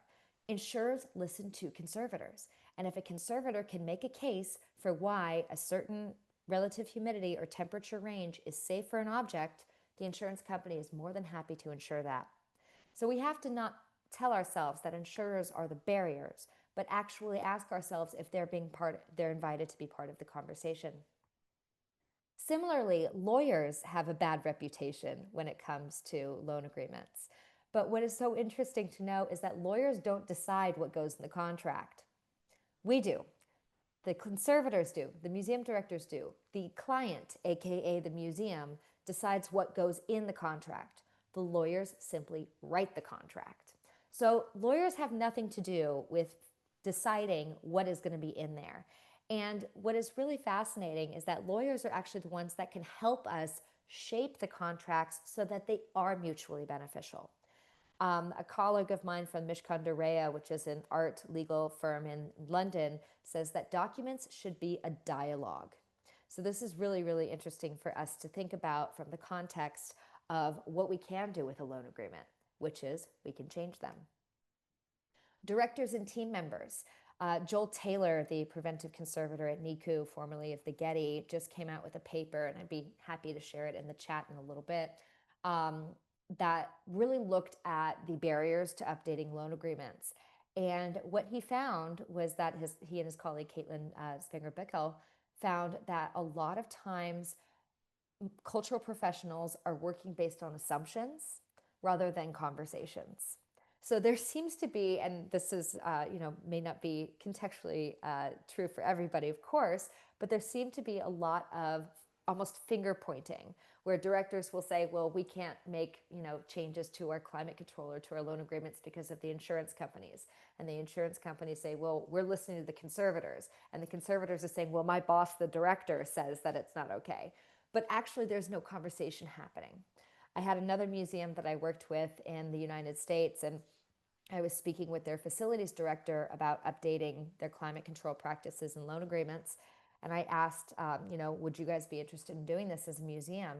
And he said, we'd be happy to be the 51st museum to do this, but there's no way we're going to be the first. This is, my registration team would never go for this. And they were the first museum in the US to participate in the Getting Climate Control Under Control program. So it was quite amazing that once they actually had the conversation, it took about 2 weeks for them to decide to make the changes. And then it took 6 weeks for them to implement fully BESO protocols. And they have saved 35% on their energy consumption in the first 2 months. So a lot of times it's not necessarily about thinking that other people are not on board, but about asking them if they're on board. Same thing with our lenders and borrowers. The Bilbao Museum, Guggenheim Bilbao, gave a presentation at our International Climate Control Conference in 2022. And they had updated their climate control parameters from ±2 to ±5. And they just decided as an institution, they were going to go ahead and do that. And they were not going to necessarily ask for permission, but rather inform their lenders and borrowers that this was happening. And they said, if it becomes a problem, we'll just pull that piece. Now, of course, they have the clout, so to speak, that is something that they can do. But what was so interesting is that they only had follow-up questions from 5 borrowers, and everyone else was totally fine with it. 5 lenders. Everyone else was totally fine with it. Those conversations resulted in a phone call, then resulted in proceeding with the loan. I have not talked to anyone yet who has updated loan agreements that that resulted in a no loan. Everybody that I've talked to who has been working with updated climate control parameters and loan agreements has had a lot of success with their lenders and borrowers, because this is a trend. This is now the new best practice. This is the new reality of how we loan artworks. We have to do it in a more accessible way. We have to do it in a more sustainable way. And when we tell our colleagues at other institutions, hey, we're doing this in a more accessible and sustainable way, they're going to be supportive, because we all want to be doing that. So what's really exciting is that we're finding allies in our partner institutions from our lenders and our borrowers, and we're actually feeling more empowered to be able to continue making these changes. So one of the other things that I had mentioned in the barriers is the idea of standards. And we all know that the standards that we've been using in the past are outdated. One of the questions I always ask is, where did your standards come from? That might be best practice of museum, the +or-2 conversation. That might be the template that you're using from your museum. But where did this come from? Do we know when it was last updated? I talked to a registrar at a museum in the US once again, and I asked him about his climate control parameters, and he said, well, we use +or-2. And I said, okay, well, do you know who set those? And he said, no, I don't, sorry. And I said, okay, well, what about your loan agreements? And he said, well, we use this template. And I said, well, do you know who wrote that? He said, no. And I said, do you know if any of your parameters have been changed or updated or reviewed? He said, no. I said, how long have you worked here? He said, 20 years. So it was amazing to me that in the 20 years that he worked there, he never even questioned the parameters or the loan agreement requirements. And this was just something that was standard practice. So it's really important for us to know where these numbers are coming from and to be able to feel comfortable talking about them, because that gives us the power to negotiate the loan agreement. And that gives us the power to actually have loan agreements that reflect our moral and ethical desires, which is to make loans accessible and sustainable. All right. So I wanted to just do a very quick introduction to kind of how we address this. And it starts, of course, with looking at our own practices. Are we actually holding the same conditions that we require from our lenders and borrowers? Are our loan agreements reflective of our own practices? Are we being transparent about our own climate control practices and our own loan agreement practices? And maybe why or maybe why not? If we're actually looking at best practice of loan agreements, there are 3 different approaches that I have seen in my experience that are basically provide ideal situations for updated loan policies.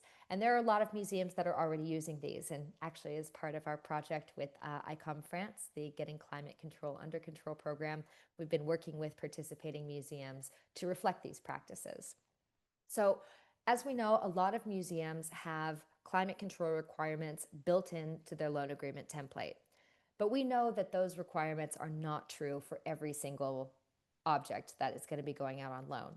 So what would be best practice in an ideal world, if we had the capacity and the resources, is to have all of those requirements in an appendix.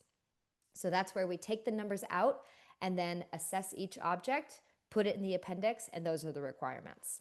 Now, once again, I know that that's not realistic for all institutions. So there are other ways that we can promote best practices in loan agreements. The second option is referring to international standards. Those can be BISO, which is the most widely recognized international standard for climate control and green practices in conservation and museum practice. Or you can be really vague about it and just say best international museum standards. And that opens up a conversation. Instead of saying these numbers are best practice, we're opening up to see what is best practice. The last one, and I really like this one, is the reciprocity clause or transparency clause.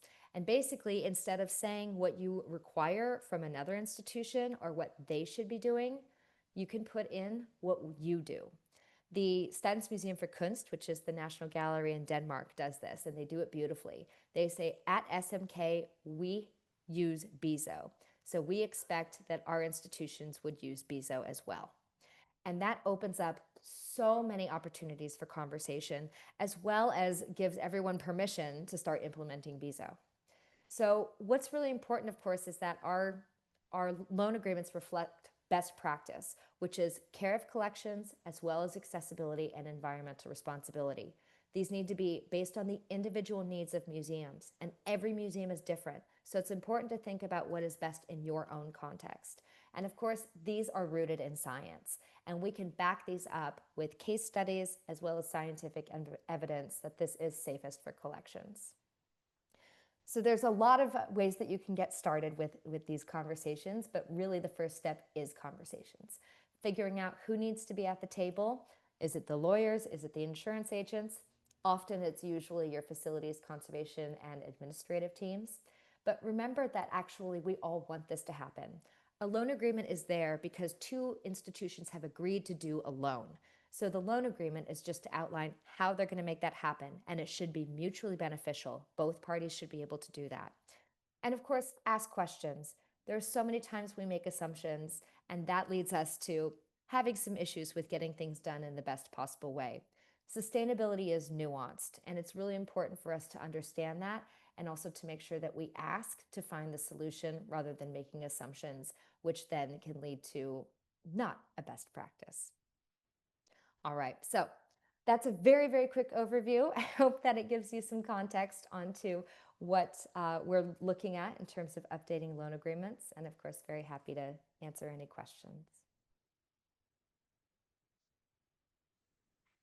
Thank you very much, Caitlin.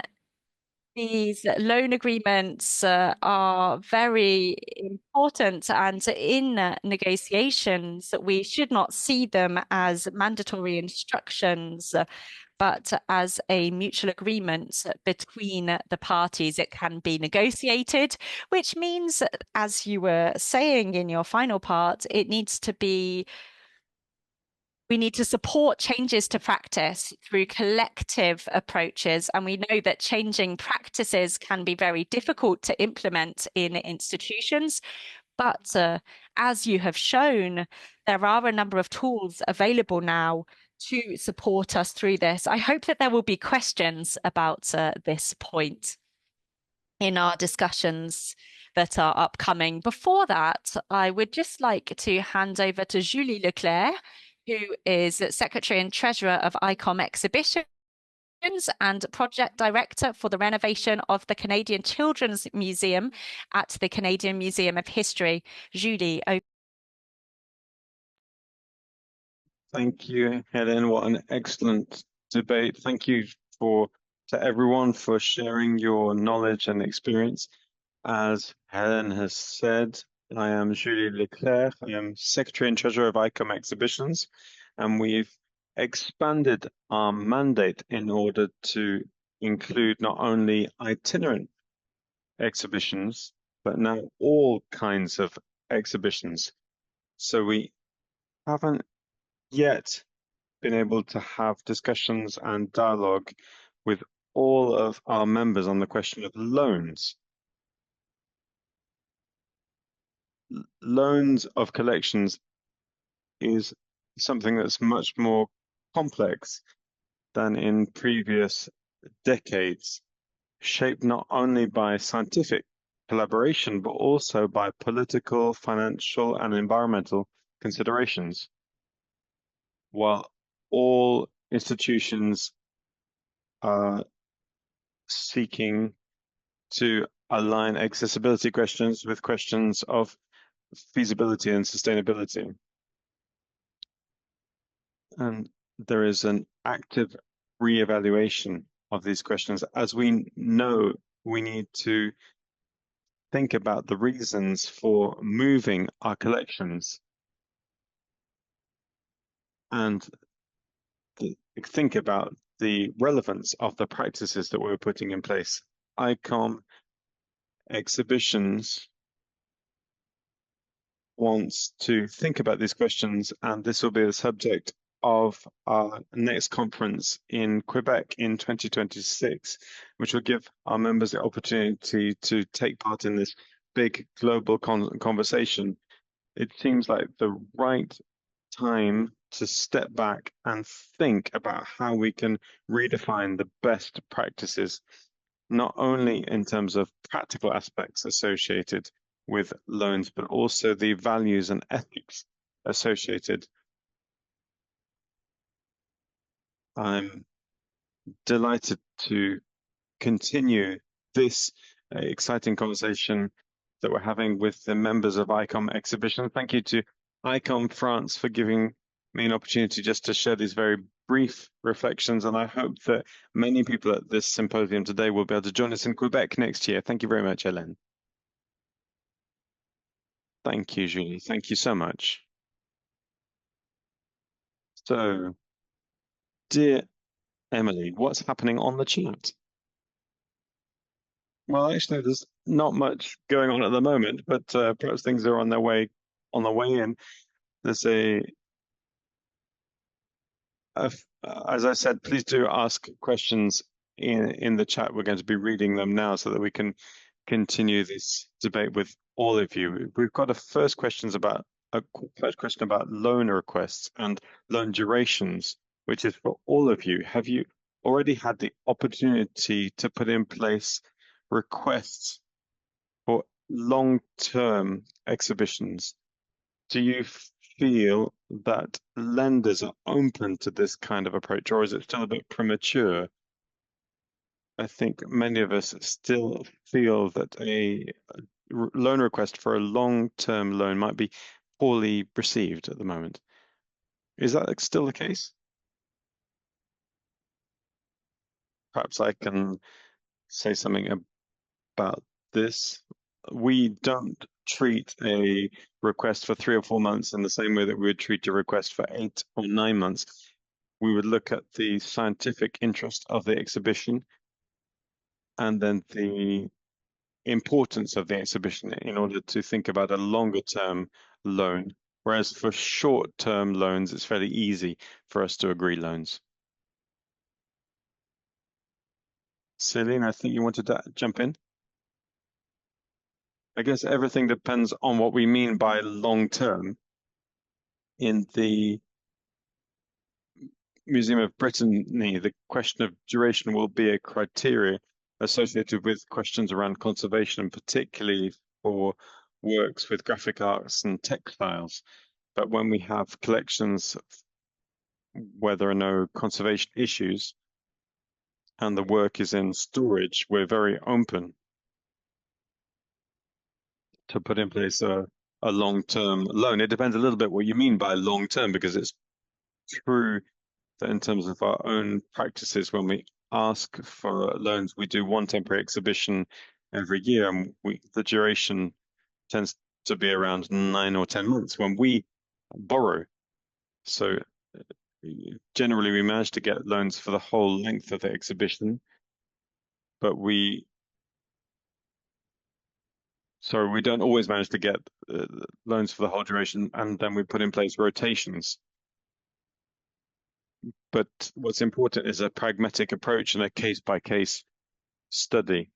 In terms of the scientific aspect, it's true that perhaps there's a different approach in terms of who we are as a museum of society, but we don't generally get too intrusive on. We tend to focus in on works or objects and their connection, and we don't tend to think about the meaning. We don't tend to borrow an exhibition scenario, but we would have a dialogue by email about the scientific interest. Perhaps just to add in here, just a couple of things that have been brought up by the work of the student that I mentioned on exhibitions put in place by Paris museums, and particularly the Petit Palais. The audience studies don't show the attractiveness of an exhibition drops when it's longer. Because we might think, oh, that's going to be a problem, that if I do a 10-month-long exhibition, we might think, how am I going to attract audiences over this long period of time? But actually, audience surveys show the opposite. And so this is the first point, which might reassure institutions who are borrowing works for a longer period of time. The other subject is that this work requires thinking about programming. So when a museum goes from 3 temporary exhibitions every year to 2 temporary exhibitions, a year, which is the case in the Petit Palais for the moment. That means rethinking the way of working. And also it means thinking about revenue and how that is generated. The third aspect, which was important and interesting as well, was that it's, of course, the pressure on teams in terms of production of exhibitions with exponential production that drops by extending exhibition times, and it makes it possible to work better, to anticipate better, and perhaps also to be more virtuous in terms of the mutual practice of loans and borrowing. So those are some thoughts about modifying programming and thinking about longer term loans. I think that's a very interesting question. Thank you, Hélène. Just looking here, we've got a question about, sorry.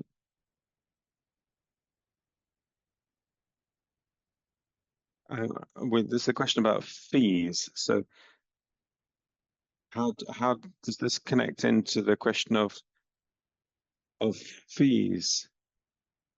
Because I think, Céline, I think you've borne the costs of some of your lenders.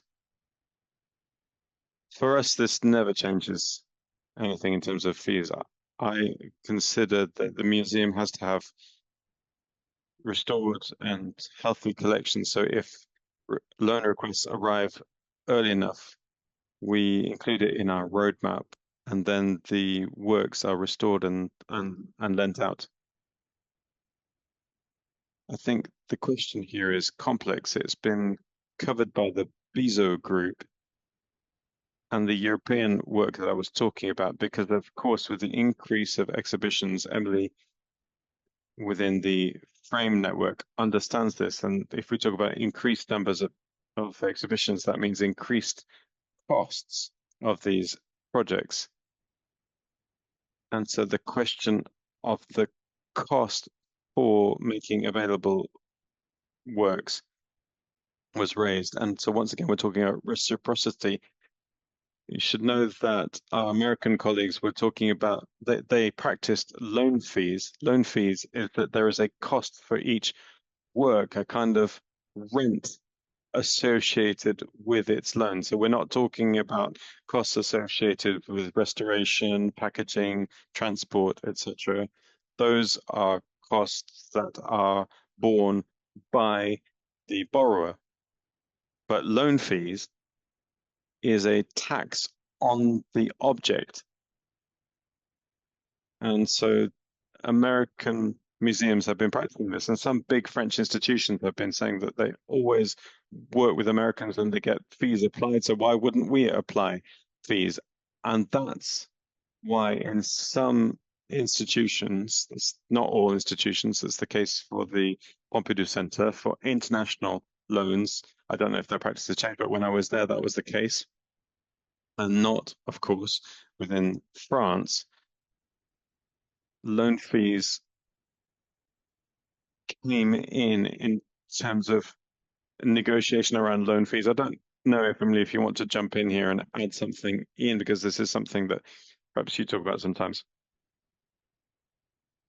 Yes, thank you for this reminder of about how we ended up with loan fees, because it's true from the very beginning of the network, since there is this North American practice, and it was written into the statutes of frame that there would be no loan fees within this network, exhibitions that were co-produced and labeled by frame. So this is a kind of guarantee. Once again, we're focusing on solidarity here. And sometimes it's difficult because we need to remind people that this is written in to the Articles of Association of the network.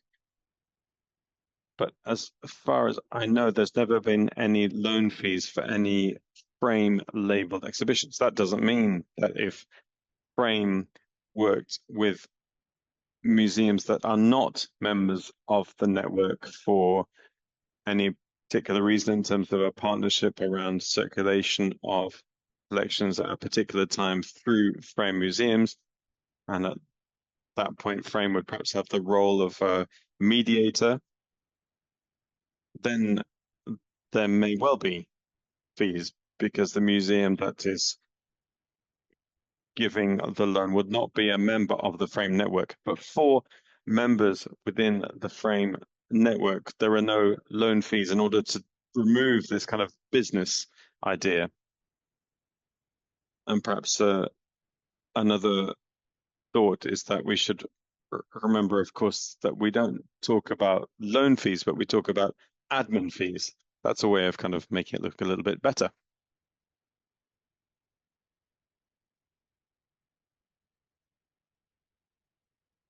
Yeah, we don't have any fees in the Museum of Brittany, except for transport, of course.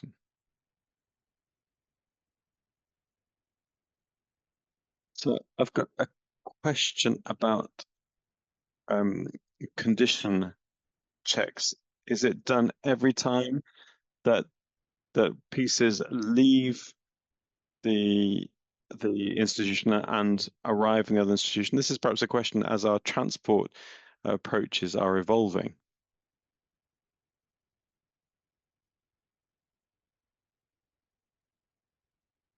So I could start because it's fairly straightforward here. I said in the introduction that at our museum, we don't really do any convoy transport. I don't think we have the same restrictions in terms of a high level of fragility of our pieces.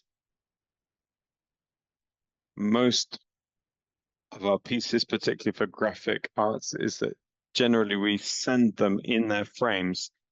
So in terms of the fees that we cover, as we provide the frame,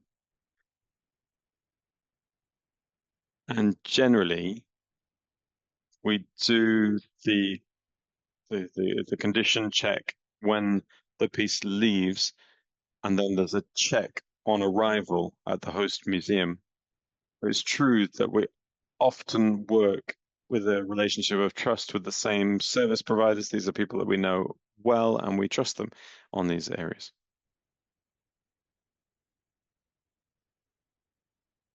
Let's just remember that this document, the check is very important for insurance, and it needs to be done when a piece leaves the institution, but also when it returns, and it needs to be done quickly. We've all experienced leaving a crate closed for 3 months, and we haven't actually done the check, and that means it's too late, and that we cannot make an insurance claim. It has to be done quickly enough under the insurance policy.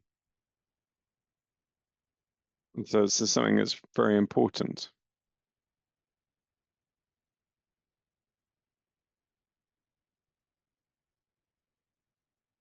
Okay. We've spoken a lot this evening about loans between museums, but what about public-private loans, and what about paid loans? Could they be envisaged as well? Who dares to reply to this question?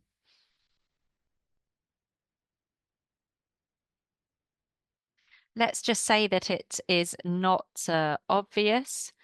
We need to be able to ensure the safety, security, and conservation of pieces in foreign countries, particularly in Japan. There are examples of this where private companies are often loaned works where they have large warehouses. So if it works in Japan, it could work for us as well. But we need to make sure that the people asking for works can maintain proper security and also pay for transport costs. We sometimes loan 800 to 900 kilo statues. We cannot loan this to any old person under any conditions. I'm not opposed to it in principle, particularly for any organization such as private galleries that are able to present the necessary guarantees. For galleries, commercial galleries, I'm not necessarily talking about large art galleries, but perhaps some galleries may request the loan of certain works. Did you want to add something, Hélène? Yes, we need to remember that we're never working alone. It's a collective decision. So this includes heritage curators and conservators like yourself, Katrina, as well, and also administrative representatives. We've talked about diplomatic loans as well. And we can sometimes be required, if I can put it that way, to loan to certain locations. There is often a loan committee here, and this is a real way of safeguarding the works and ensuring that the proper loan conditions are met. And that's why the report is so important. As we heard from Caitlin, we need these feasibility studies, and we need to have proper examination of the conditions. We mentioned Japan just now. This topic really was discussed in depth by many of us here in the year 2000. Japan lending to large companies with huge exhibition spaces owned by private companies. And the conditions were excellent, and the decision was made that it was possible, and it also had soft power implications as well. So there are a certain number of criteria that are competing, complex, and the decision-making process can therefore sometimes be very long and sometimes painful as well.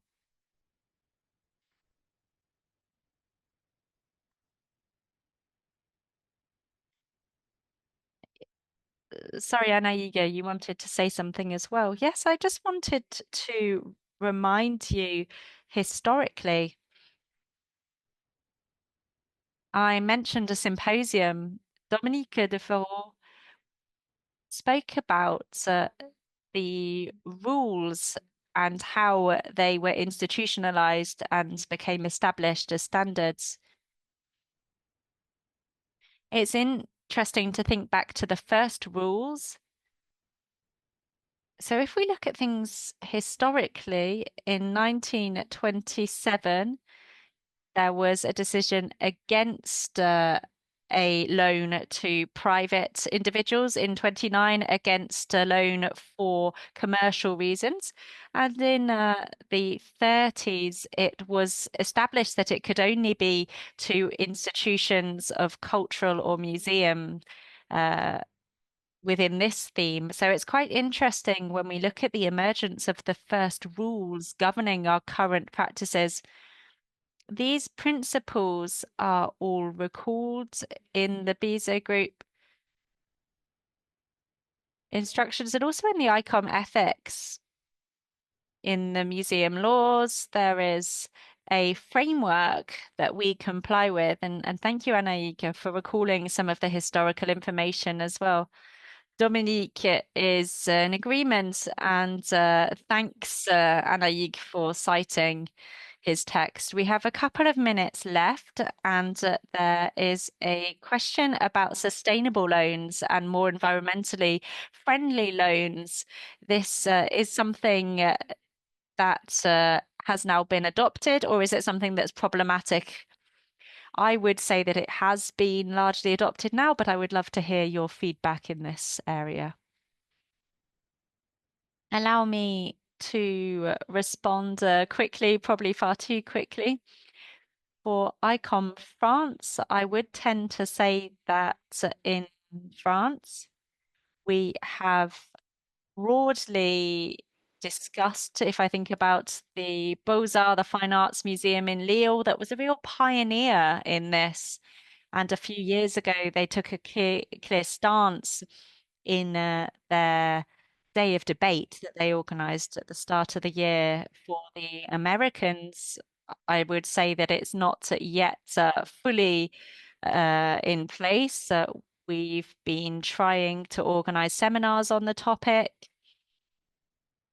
The question was discussed regarding not necessarily sustainable development, but from an economic standpoint. Things are changing little by little. Some colleagues in the network are starting to position themselves in order to study the practices and early thoughts that have been implemented on our side. So this is something that we're trying to encourage. I know that the current context is not easy for them to be able to take a stance with the current American administration. It's not always easy to discuss environmental issues, but things are starting to move. It's encouraging. And I think many of us have also read the Journal des Arts, the arts journal, that mentioned a report, an assembly at the Théâtre de l'Odéon that stated that museums were actually quite advanced in sustainability thinking compared to other institutions. Emilie is referring to work on adaptation. This is a report that you will be able to find online, and it's very interesting. I think, Caitlin, you wanted to speak. Is that correct? Yes, I realize we're at time, so I will also try to be quick. But I would say that in terms of the uptake of sustainability, we're definitely making progress. But what's really exciting is the awareness is really there. Everyone that I know, and I think the cultural sector in general is very aware of the need for sustainable action, and we're starting to see real action take place. So from my perspective, it's very positive. There are certainly places that are leading the way. France is one of them. The work that's being done is amazing, but this is why it's so important, as Emilie said, more convenings, more conversations, more discussions that builds the awareness, and then we start seeing the solutions. So just continue talking and continue working together, but we're definitely on the right track.